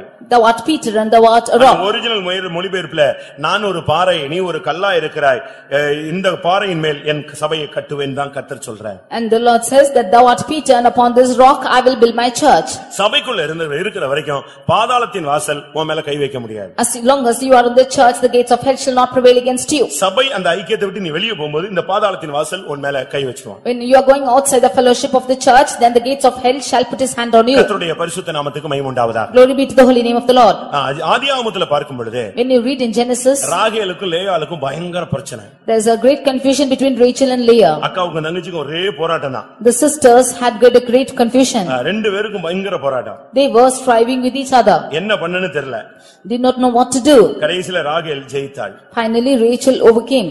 அவளை யாக்கோபு அதிகமாக நேசித்தான். And Jacob loved her most. கர்த்தர் உன்னை அதிகமாக நேசித்தால் நிச்சயமாய் நீ சகல வல்லமைகளையும் மனிதர்களையும் நீ மேற்கொள்வாய். If the Lord should love you most definitely you will overcome every powers of men. ஆதியாகமத்துல நான் பார்க்கும் பொழுது when you read in Genesis அவள் சொல்கிறாள் நான் போராடி என் சகோதரியை மேற்கொண்டேன். she said that I have strove and have overcome my sister. ஆதியாகமம் 30ஆம் அதிகாரம் 8ஆம் வசனம். Genesis chapter 30 verse 8. நான் மகா போராட்டமாய் போராடி என் சகோதரியோடு போராடி மேற்கொண்டேன் என்று சொல்லி அவனுக்கு நப்தலி என்று பெயரிட்டாள். And she said with great wrestling have I wrestled with my sister and I have prevailed and named him Naphtali. உன்னுடைய குடும்பத்தில் கூட உனக்கு பல போராட்டங்கள் இருக்கும். நீ அவர்களையும் ஜெயிக்க வேணும்னா நீ மகா போராட்டமாய் ஜெபத்திலே நீ போராட வேண்டும். Even in your families you might have many problems but to not to overcome them you should overcome them in prayer. ஜெபத்திலே போராடுகிறவன் ஜெயித்து விடுகிறான். Those who strive in prayer will overcome. ஆதியாகமம் 32 ஐ நாம் பார்க்கும் பொழுது Genesis chapter 32 வேதம் என்ன சொல்லுகிறது? what does the word of God say? அங்கே யாக்கோபு தேவனோடும் மனிதனோடும் போராடி அவன் மேற்கொண்டான். That Jacob strove with God and man and he overcame. ஆதியாகமம் 32:28ல சொல்லிருக்கு இஸ்ரவேல் என்னப்படும் உன்னுடைய பெயர் இனி யாக்கோபு என்னப்படாமல் இஸ்ரவேல் என்னப்படும் தேவனோடும் மனிதனோடும் நீ போராடி மேற்கொண்டாயே. In chapter 32 verse 28 it says the name shall no more be called Jacob but Israel for thou hast strove with God and men and hast prevailed. அருமையான தேவனுடைய பிள்ளையே Dear child of God உன்னுடைய வாழ்க்கையிலே in your life நீ உன்னுடைய குடும்பத்தை உன்னுடைய நண்பர்கள் யாரை நீ ஜெயிக்கணும்னா ஜெபத்துல நீ வை. your family or your friends whomever you have to overcome then you keep in prayer. அடுத்து நீ சாபத்தை நீ மேற்கொள்ள வேண்டும். Nextly you should prevail over the curse. இரண்டாம் நாளாகமத்திலே நாம் பார்க்கும் பொழுது when reading in second Chronicles 27ஆம் அதிகாரத்திலே பார்க்கும் பொழுது chapter 27 அங்கே வேதம் சொல்லுகிறது அவன் ஜெயித்தான். and the word of God says that he has overcome. இரண்டு நாளாகமம் 27:5 நாம் பார்க்கும் பொழுது second Chronicles 27:5 அம்மோன் புத்திரருடைய ராஜாவோடு யுத்தம் பண்ணி அவர்களை இந்த யோதாம் மேற்கொண்டான். Jotham fought against the king of the Ammonites and prevailed against them. இந்த அம்மோன் என்று சொல்லுகிறவர்கள் சபிக்கப்பட்ட சந்ததி. Ammonites shows that they are cursed generation. இந்த மோவாபியர் அம்மோனியர் எத்தனையோ தலைமுறை வரை சபைக்குள்ள வரக்கூடாது. For many generations this Moabites and the Ammonites should not come into the church. சாபத்தின் சக்திகள். They are the powers of curse. ஆனா இந்த யோதாம் என்ன செய்தான் தெரியுமா? But what did Jotham do? அந்த சாபத்தின் வல்லமைகளோடு போராடி அவர்களை மேற்கொண்டான். He strove against the powers of curse and overcame. அருமையான தேவனுடைய பிள்ளையே, Dear child of God, நீ கர்த்தருக்கு செம்மையானதை செய்தால், if you do that which is right in the sight of the Lord, கர்த்தருக்கு முன்பாக நீ பரிசுத்தமாய் வாழ்ந்தால், if you are walking holy before the Lord, சாபம் உன்னை மேற்கொள்ளாது, நீ அதை மேற்கொள்வாய். curse will not overcome you, you will prevail him. வேதம் என்ன சொல்லுகிறது? What does the word of God say? அவர்கள் யுத்தம் பண்ணுவார்கள், ஆனால் உன்னை மேற்கொள்ள மாட்டார்கள். They shall fight against you but not prevail. நீ ஜெயிக்க வேண்டுமானால் உன் கரங்களை உயர்த்து. If you have to overcome then lift your hands. நீ ஜெபிக்க வேண்டுமானால் உன்னுடைய பிரதிஷ்டையை பாதுகாத்துக்கொள். If you have to pray then preserve your நீ consecration. ஜெயிக்க வேண்டுமானால் நீ ஜெபத்திலே முழங்காலை முடக்கு. If you have to prevail you kneel down before in the presence of God. நீ மேற்கொள்ள வேண்டுமானால் நீ கர்த்தரை சார்ந்து கொள். If you have to prevail you rely on the Lord. பாவத்தை மேற்கொள்ள வேண்டுமானால் கிருபைக்கு கீழ்ப்பட்டு பழகு. You subject yourself to grace if you have to overcome sin. நீ சபைக்குள்ள இருந்தால் பாதாளத்தின் வாசல்களை நீ மேற்கொள்வாய். If you are in the church, then the gates of hell you will prevail. கர்த்தருக்கு முன்பாக நீ செம்மையானதை செய்து பழகு, சாபத்தை ஜெயிப்பாய். Do that which is right in the presence of the Lord and you shall overcome curse. உங்களில் ஒருவேளை இதுவரை நீங்கள் தாழ்ந்து போய் விட்டீர்களா? Have you been gone down until now? உங்களை யாராவது நான் தோத்துட்டேன் இப்படி ஆயி போச்சேன்னு யாராவது துக்கப்படுறீங்களா? Is there any very grief that you have been defeated? அப்படிப்பட்ட துக்கம் யாருக்காவது இருக்கா? And is there any grief like this? அப்படி ஏதாவது இருக்கா? If there's any grief, ஏசாவுக்கு பயங்கர துக்கம். Esau was very grieved நமக்கு இந்த ஆசீர்வாதம் கிடைக்காம போயிருச்சே, that we have not got this blessing. அப்படியே அவனுக்குள்ள ஒரு பெரிய துக்கம் இருந்துட்டே இருந்துச்சு. Such a great grief was found in him. Chance போயிடுச்சே, His chance is gone, chance miss ஆயிடுச்சே, and he missed it. அவன் ஜெயிச்சிட்டானே, He is overcome, அவன் வாங்கிட்டு போயிட்டானே, he's got the blessing, எல்லா ஆசீர்வாதத்தையும் வாங்கிட்டு போயிட்டானே. he's got all the blessings. இப்படி ஏதாவது வாய்ப்புகளை தவற விட்டு யாராவது துக்கப்பட்டு உட்கார்ந்திருக்கீங்களா? Having lost all the chances, is there any grief? உன் மனசாட்சி சொல்லும் எத்தனை வாய்ப்பை நீ தவற விட்டாய்ன்னு. Your conscience will say how many chances you have left, எத்தனை ட்ரிப் நீ வாய்ப்பை மிஸ் பண்ணியிருக்கிற, how many trips you have lost, ஒரு ஜெபம் இல்லாம, that you without prayer, ஒரு பிரதிஷ்டை இல்லாம, without ஒரு consecration, முழங்கால் இல்லாம, without kneeling down, எத்தனை ட்ரிப் நீ தோத்துட்ட. how many times you failed. வாய்ப்பு கிட்டதான், அவன் வர்றதுக்குள்ள இன்னொருத்த வாங்கிட்டு போயிட்டான். ரொம்ப கொஞ்சம் சில நிமிடங்கள்ல தான் இந்த ஆசீர்வாதம் அவனை விட்டு மிஸ் ஆயிடுச்சு. He was very close, but even within a few moments he's lost this தமிழ்ல blessing. சொல்லுவான், கை கட்டினது என்ன செய்யல, வாய்க்கு எட்டல. That which came into his hands did not come to his நீ mouth. போய் எடுத்துட்டு வா, நான் உன்னை ஆசீர்வதிப்பேன்னு சொன்னா, இவன் போய் அங்க வேட்டையாடி சமைச்சு கொண்டு வரதுக்குள்ள இன்னொருத்தன் அந்த ஆசீர்வாதத்தை வாங்கிட்டு போயிட்டான். ஒரு குறுகிய காலத்துல இவனுடைய செல்வாக்கு எல்லாமே சரிந்து போய் விட்டார். When his father asked him to go get and come, and before he could go hunt and come, his brother came and got all his blessings and he's lost it. எனக்கு அந்த வேலை கிடைத்திருந்தால், If that job I got, எனக்கு அந்த business அமைந்திருந்தால், if that business had come to எனக்கு prosper, இந்த காரியத்துல கர்த்தர் உதவி செய்திருந்தால், if the Lord had helped me in this matter, இப்படிங்கிற ஒரு துக்கம் உனக்கு இருந்துகிட்டே இருக்கு. you have such a grief in you. நான் இப்படியே டவுன் ஆகிட்டே இருக்கிறேனே அப்படிங்கிற ஒரு துக்கம். You have a grief that you are going down. ஆதியாகமம் 27:40 இதுக்கு ஒரு வார்த்தை சொல்லப்பட்டிருக்கிறது. Genesis 27:40 there's a verse said, நீ மேற்கொள்ளும் காலம் வரும், there will be a time when you shall overcome. அப்பொழுது உன் கழுத்தில் இருக்கிற அவனுடைய நுகத்தடியை முறித்து போடுவாய். Then shall thou break his yoke from off the neck. நீ மேற்கொள்ளும் காலம் வரும்போதோ, When thou shalt have dominion, இனிமேல் அந்த காலம் வருகிறது. there is a time to come. இனிமேல் இதுவரைக்கும் நீ தோத்ததெல்லாம் முடிஞ்சது, இனிமேல் நீ மேற்கொள்ளும் காலம்.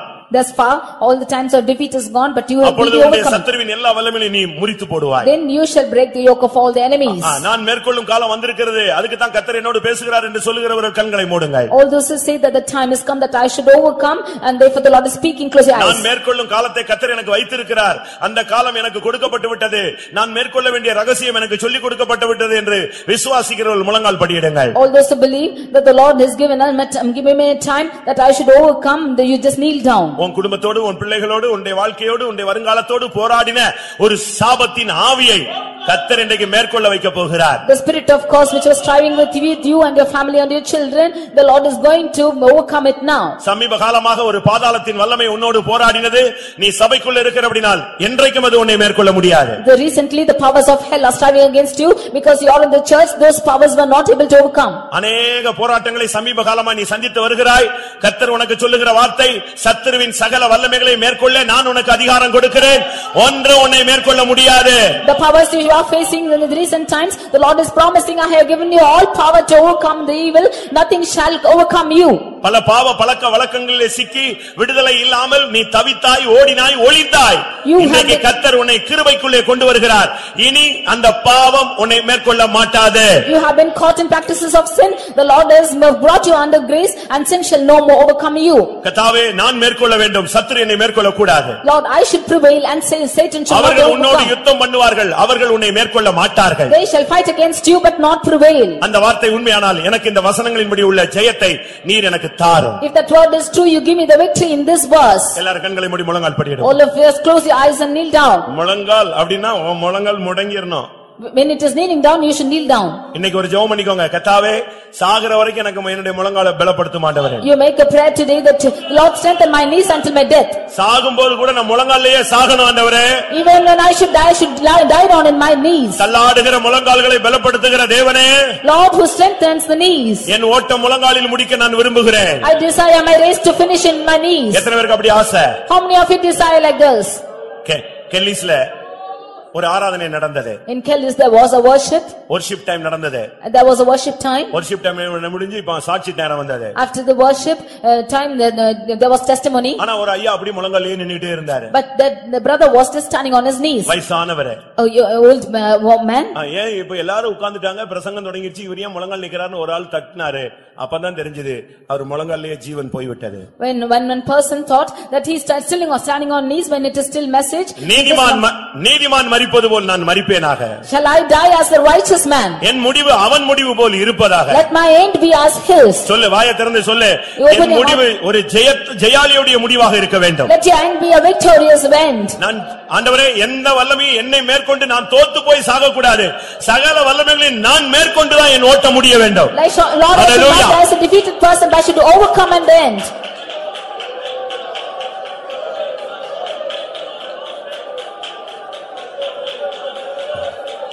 அவர்கள் உன்னோடு யுத்தம் பண்ணுவார்கள். They shall fight against you. ஆனால் உன்னை மேற்கொள்ள மாட்டார்கள். But not prevail. காரணம் உன்னை ரட்சிக்கும்படியாக நான் உன்னோடு கூட இருக்கிறேன். The reason is I am with you that I might save you. நீ வீட்டுக்கு போன பிறகு இந்த வசனம் உன் கூடயே வரும். When you go back home this verse will come with you. நீ வீட்ல உட்கார்ந்து இருக்கும்போது இந்த வசனம் உன்னோடு பேசும். When you are seated in your house this verse will speak to you. உன்னை ரட்சிக்கும்படி நான் உன்னோடு கூட இருக்கிறேன். I am with you to deliver you. நீ வண்டியில போகும்போது ஒரு சத்தம் கேட்கும் உன்னை ரட்சிக்கும்படி நான் உன்னோடு கூட இருக்கிறேன். When you are going back you can hear this voice that I will be with you to save you. கர்த்தர் உனக்கு சொல்ற வார்த்தை ஒன்று உன்னை மேற்கொள்ள முடியாது. The Lord is saying that none shall overcome you. ஒருவனும் உன்னை மேற்கொள்ள முடியாது. No man shall overcome you.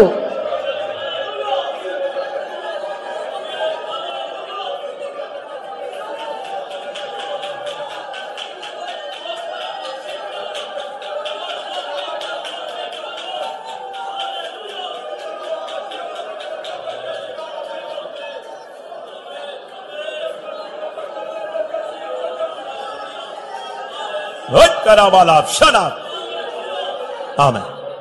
எனக்கு இந்த வசனத்தை ரிப்பீட் பண்ணி சொல்றதுல ஒரு வேகம் இருக்கு. எனக்கு ஒரு ஆசை இருக்கு. அது ஆவியானுடைய ஏவுதல் என்று நான் விசுவாசிக்கிறேன். அவர்கள் உன்னோடு யுத்தம் பண்ணுவார்கள் ஆனாலும் உன்னை மேற்கொள்ள மாட்டார்கள்.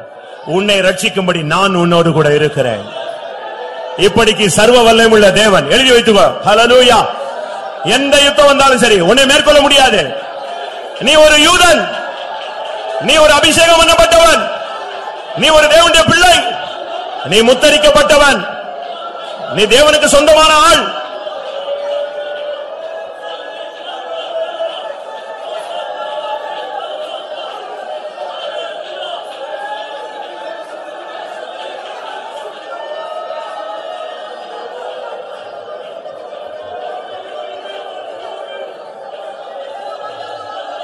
ஆம். ஆமென். கடந்த காலத்தில் நீ தோற்றதினுடைய ரகசியம் உனக்கு இப்பொழுது புலப்பட்டிருக்கும். உன் கைகளை நீ தாழ விட்டு விட்டாய். உன்னுடைய பிரதிஷ்டையை நீ இழந்து போய் விட்டாய்.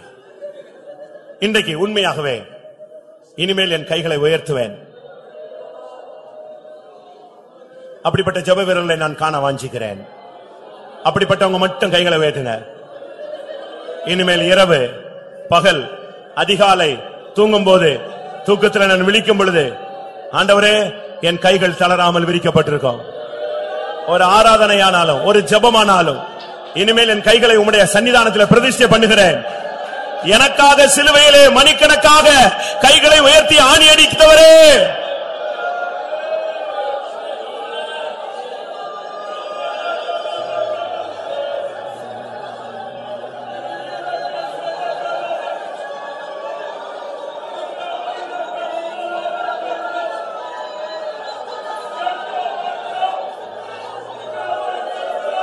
ஆமென். தெருக்களில் மூர்ச்சித்து கிடக்கிற உன் பிள்ளைகளுக்கு பிராணனுக்காக உன் கைகளை அவரிடத்துக்கு ஏறெடு.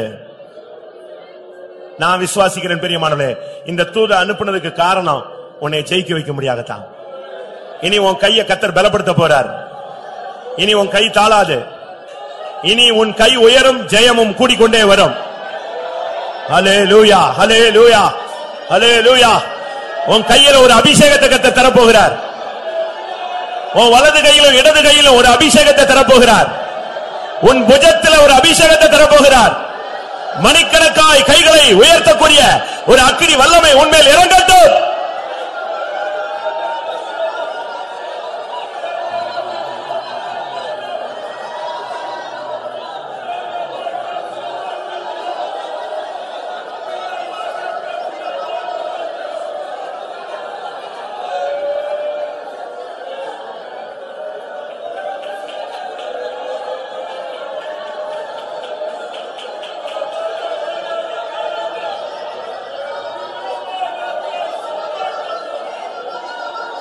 ஆம். அநேக குடும்பங்களில் சாபத்தின் போராட்டத்தை நான் ஆவியிலே உணர்கிறேன். இன்னைக்கு நீ யோதாமை போல கர்த்தருக்கு செம்மையானதை செய்ய சொல். அம்மோன் புத்திரரின் ஆவி உன்னை மேற்கொள்ளாது. எல்லாம் 2 நிமிஷம் அப்படியே டைம் கொடுப்போம். சரியான ஒரு வல்லமை வர்ற வரைக்கும் நம்ம எதிர்பார்த்து காத்திருக்கலாம். எனக்கு ஆசை என்ன தெரியுமா, ஒரு குடும்பத்துல கூட சாபமே இருக்க கூடாது. பைபிளை தூக்கிட்டான்ல, இனிமே அவன் மேல சாபம் இருக்க கூடாது. அவன் மேலேயோ, தொழில் மேலேயோ, அவனுடைய பிள்ளைகள் மேலேயோ, சந்ததியின் மேலேயோ, இனிமேல் இந்த கூட்டத்தில் இருக்கிற யார் மேலேயும் எந்த சாபமும் இருக்கக்கூடாது. இயேசுவின் நாமத்தில் அந்த சாபத்தை முறிக்க முடியாது. எல்லாரும் அபிஷேகத்துல போராடுங்க பார்க்கலாம். ஹல்லேலூயா. எந்த சாபமா இருந்தாலும் இயேசுவின் நாமத்தில் அதை முறியடிக்கிறேன்.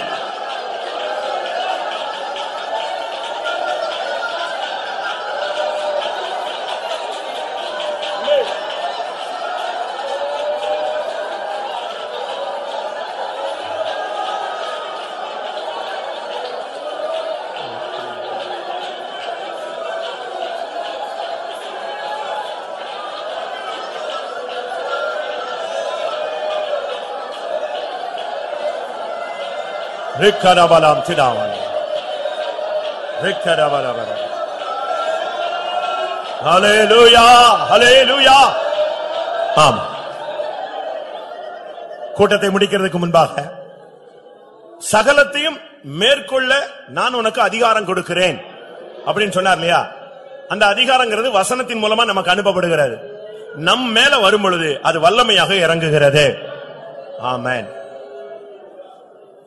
நான் மறுபடியும் சொல்றேன், சத்துருவின் சகல வல்லமைகளையும் மேற்கொள்ள நான் உங்களுக்கு அதிகாரம் கொடுக்கிறேன். இது தேவனுடைய வார்த்தை. இப்போ அபிஷேகத்தின் மூலமாய் அந்த அதிகாரம் உறுதிப்படுத்தப்பட போகிறது. இனிமேல் உன்னை ஒருவனும் கைப்பட முடியாது, உன்னை ஜெயிக்க முடியாது. அவன் எவ்வளவு பெரிய ஆளா இருந்தாலும் உனக்கு முன்னால தாழ்ந்து போகணும். ஹல்லேலூயா, ஆமென். அந்த அபிஷேகத்தை கர்த்தர் இப்பொழுது தருகிறார். சகலத்தை மேற்கொள்ளும் அபிஷேகம். ஆமென். எத்தனை பேருக்கு அந்த அபிஷேகம் வேணும்?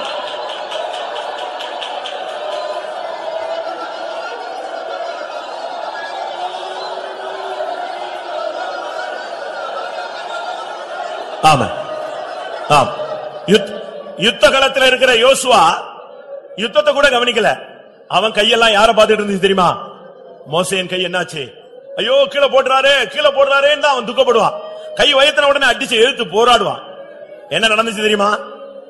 மோசேயின் கை தாழ போன பொழுது ஆரோனும் ஊரும் போய் மோசேயின் கைகளை தாங்கி பிடித்து விட்டார்கள்.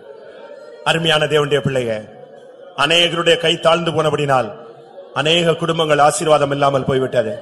கர்த்தாவே, அவர்களுக்காக கூட என் கைகளை உயர்த்துகிறேன். ஹல்லேலூயா, ஆமென். ஒரு விசுவாசி ஜெயிக்கிறது இல்ல, முழு சபையும் ஜெயிக்கணும். ஹல்லேலூயா. உன் அண்ணன், தம்பி, உன் குடும்பம், உன் சந்ததி, உன் சபை எல்லாரும் ஜெயிக்கணும். ஹல்லேலூயா. ஒருவர் பாரத்தை ஒருவர் சுமந்து கிறிஸ்துவின் பிரமாணத்தை நிறைவேற்றுங்கள்.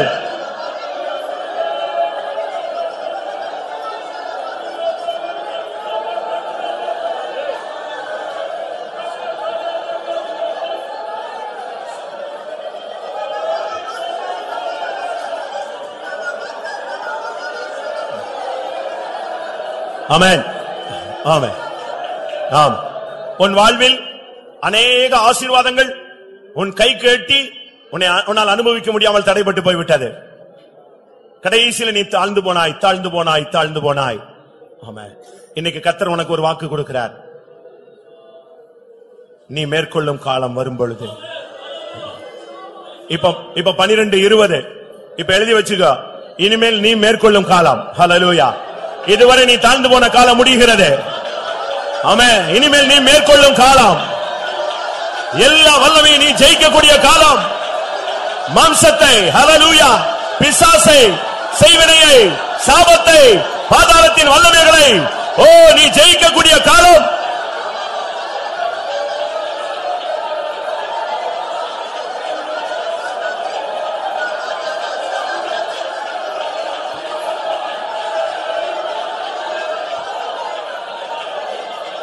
ஆமென். அல்லேலூயா.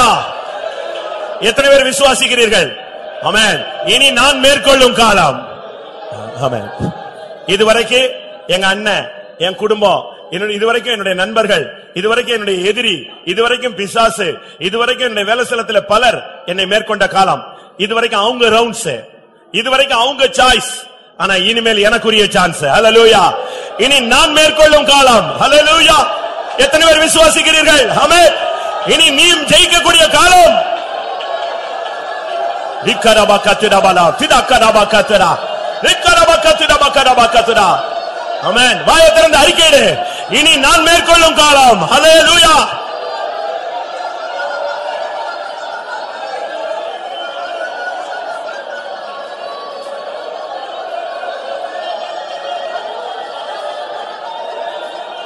ஆமென். உம்மலோரு சேனையினுள் பாய்ந்து செல்லுவேன், என் தேவனாலே மதிலும் தாண்டுவேன். உம்மலோரு சேனையினுள் பாய்ந்து செல்லுவேன், தேவனாலே மதிலும் தாண்டுவேன். சத்துருவின் சதிகளை சத்தியரும் பலனாய் செய்திடுவேன். சத்துருவின் சதிகளை சத்தியரும் பலனாய் செய்திடுவேன். உம்மலோரு சேனையினுள் பாய்ந்து செல்லுவேன், தேவனாலே மதிலும் தாண்டுவேன். உம்மலோரு சேனையினுள் பாய்ந்து செல்லுவேன், தேவனாலே மதிலும் தாண்டுவேன். சத்துருவின் சதிகளை சத்தியரும் பலனாய் செய்திடுவேன். சத்துருவின் சதிகளை சத்தியரும் பலனாய் செய்திடுவேன். உம்மலோரு சேனையினுள் பாய்ந்து செல்லுவேன், தேவனாலே மதிலும் தாண்டுவேன். உம்மலோரு சேனையினுள் பாய்ந்து செல்லுவேன், தேவனாலே மதிலும் தாண்டுவேன். சத்துருவின் சதிகளை சத்தியரும் பலனாய் செய்திடுவேன். சதிகளை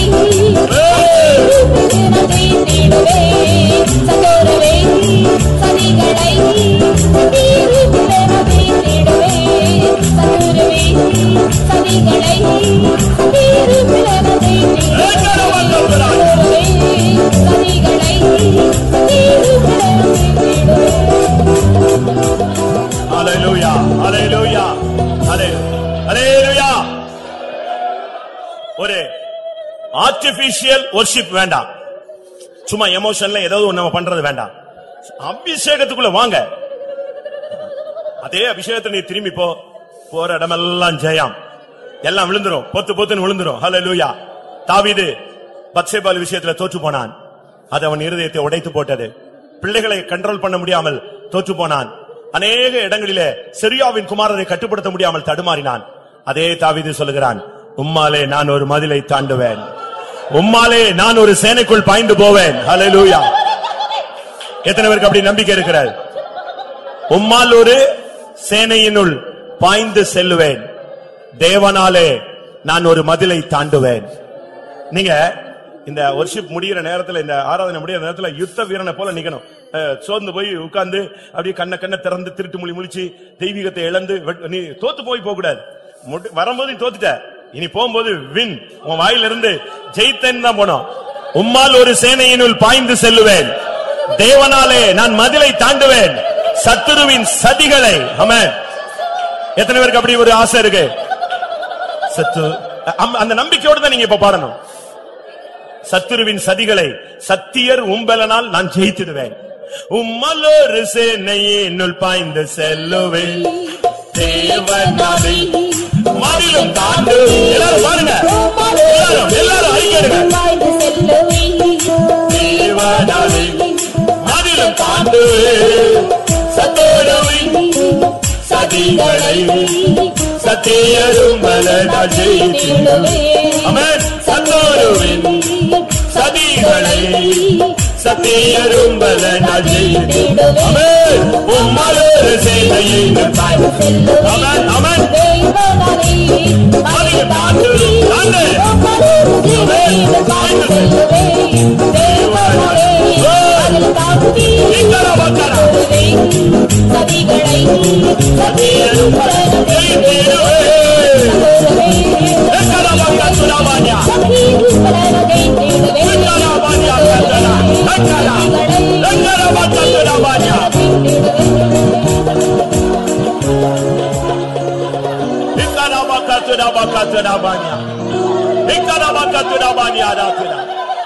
Hallelujah. Amen. Hallelujah. நீ அபிஷேகம் பெற்றவன், நீ வாக்குத்தத்தம் பெற்றவன், நீ தேவனுக்கு சொந்தமான ஆள். உனக்கு முன்னாக கோட்டை கதவுகளை பூட்டி வைக்கலாம், ஆனால் நீ அதை உடைப்பாய். உன்னை நெசவு பாவல கட்டி வைக்கலாம், நீ அதை பிடுங்குவாய். உன்னை புது நார்களால் கட்டலாம், அக்கினி இறங்கும், அறுபட்டு போகும். உன்னை கட்டுப்படுத்த எந்த வல்லமைக்கு அதிகாரம் கிடையாது. உன்னை தொட எந்த வல்லமைக்கு உரிமை கிடையாது. உன்னை மேற்கொள்ள எந்த வல்லமைக்கும் அதிகாரம் இல்லை. ஆமென். வாயை திறந்து சொல்லு, உம்மாலே நான் ஒரு மதிலை தாண்டுவேன், உம்மாலே நான் ஒரு சேனைக்குள் பாய்ந்து செல்லுவேன்.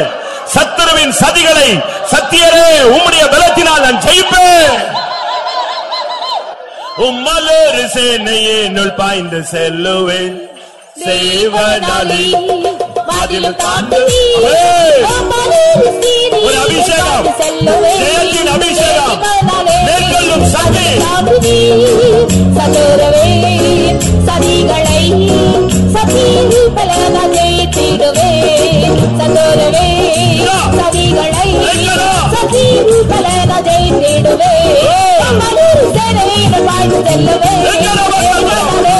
மதில் தாண்டி மலர் சேனையில் பாய்ந்து செல்லுவே. மதில் தாண்டி மலர் சேனையில் பாய்ந்து செல்லுவே. மதில் தாண்டி மலர் சேனையில் பாய்ந்து செல்லுவே. மதில் தாண்டி மலர் சேனையில் பாய்ந்து செல்லுவே. மதில் தாண்டி. ஹல்லேலூயா, ஹல்லேலூயா. ஏகராபா கதுராபா. ஆமென். ஹல்லேலூயா. ஒரு நிமிஷம். எத்தனை பேருக்கு அபிஷேகம் இருக்கு? அபிஷேகம் பெற்றவங்க தயவு செய்து கை வைத்துங்க. எனக்கு தேவனோடு பேசக்கூடிய அந்நிய பாஷை இருக்குன்னு சொல்றவங்க கை வைத்துங்க. ஆமென். அப்படியானால் இந்த ரெண்டுமே இது போதும். இத வச்சு நீ எங்கேயும் ஜெயிக்கலாம். ஹல்லேலூயா. நீ அபிஷேகம் பெற்றுட்டு எப்படி நீ அபிஷேகம் பெற்றுட்டு எப்படி உன்னால தலையை கீழே போட்டு உட்கார முடியுது? அபிஷேகம் பெற்றுட்டு எப்படி அமைதியா இருக்க முடியும்? ஆமென். அபிஷேகம் பெற்றால் உனக்குள் சிங்கம் கர்ஜிக்கும். யூதா கோத்திரத்து சிங்கம் கர்ஜிக்கும். உன்னை டச் பண்ணதுக்கு எவனுக்கு அதிகாரம் கிடையாது. ஹல்லேலூயா. அபிஷேகத்துக்கு செயல்பட அனுமதி. ஆவியானவர் கொடி ஏற்றட்டும். ஆமென். ஆவியானவர் கொடி ஏற்றட்டும்.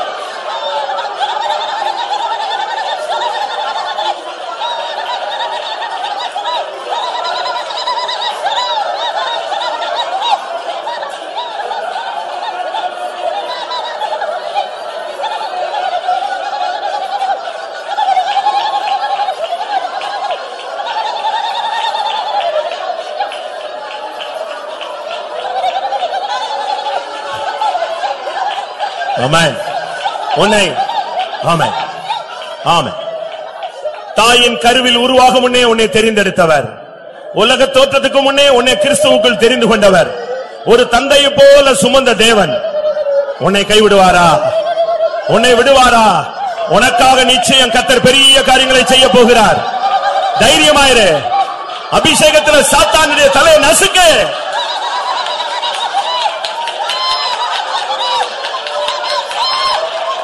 விபக்கடா திடாபக்கடா திடாபானியா. ஆமா. தந்தை போல் சுமந்தவரே, தாயின் கருவில் காத்தவரே, தந்தை போல் சுமந்தவரே, தாயின் கருவில் காத்தவரே.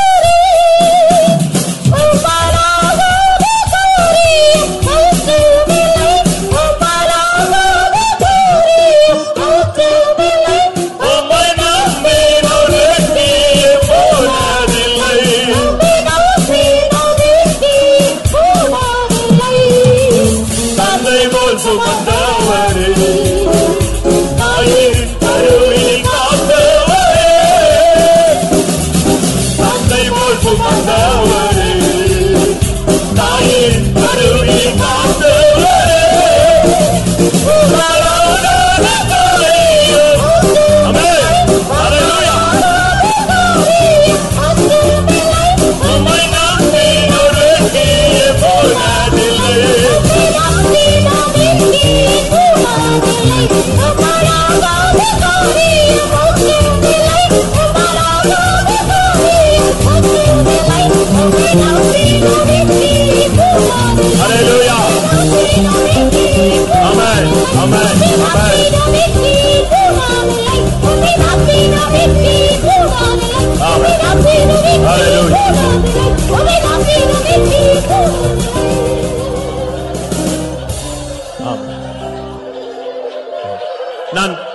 நான் மறுபடியும் சொல்கிறேன், உன்னை இம்மட்டுமாய் சுமந்து வந்த தேவன், எவ்வளவு தோல்விகளிலும் உன்னை சுமந்து வந்த தேவன், எவ்வளவு நெருக்கங்களிலும் உன்னை சுமந்து வந்த தேவன்,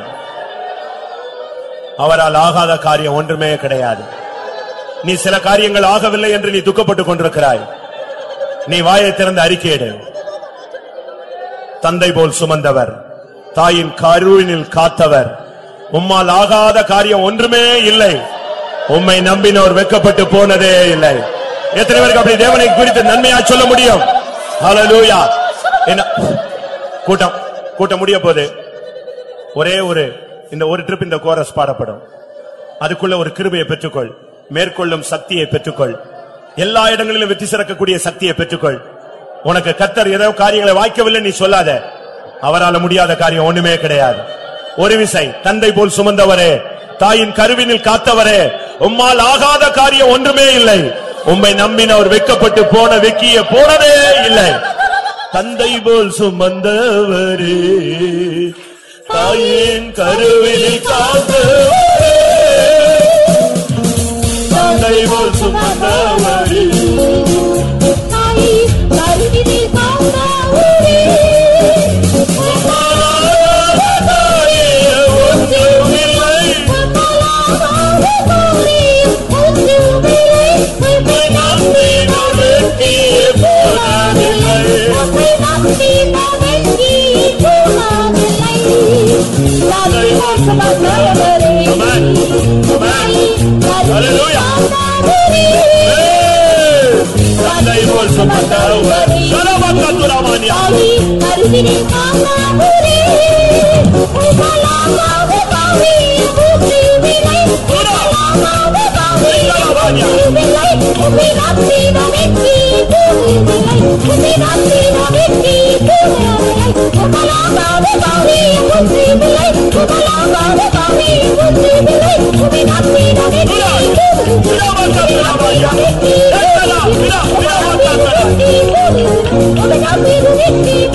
Hallelujah. Habala karabani.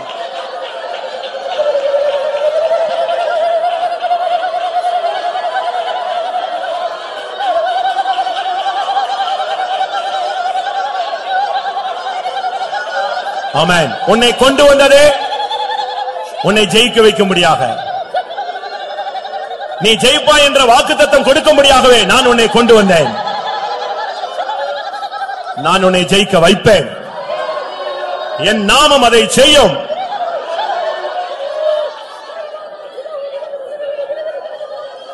ஆமென். ஆமென். ஆம். கர்த்தருடைய சமூகத்துக்காக ஸ்தோத்திரம் பண்ணுவோம். அவருடைய பெரிய இரக்கங்களுக்காக ஸ்தோத்திரம் பண்ணுவோம். அவருடைய வார்த்தைகளுக்காக, வாக்குத்தத்தங்களுக்காக ஸ்தோத்திரம் பண்ணுவோம். நாம் எப்படி மேற்கொள்ளலாம் என்பதை நமக்கு சொல்லிக் கொடுத்தபடினால ஸ்தோத்திரம் பண்ணுவோம். மேற்கொள்ளக்கூடிய சக்தியை தேவன் நமக்குள்ளே அனுப்பினபடினால ஸ்தோத்திரம் பண்ணுவோம். சகலத்தையும் மேற்கொண்டு அவர் வரும்பொழுது அவரை சந்திக்க உதவி செய்ய முடியாது ஸ்தோத்திரம் பண்ணுவோம். பிதா குமாரன் பரிசுத்த ஆவியானவருக்காக ஸ்தோத்திரம் பண்ணுவோம். எல்லா மகிமையும் அவருக்கே செலுத்தி ஸ்தோத்திரம் பண்ணுவோம்.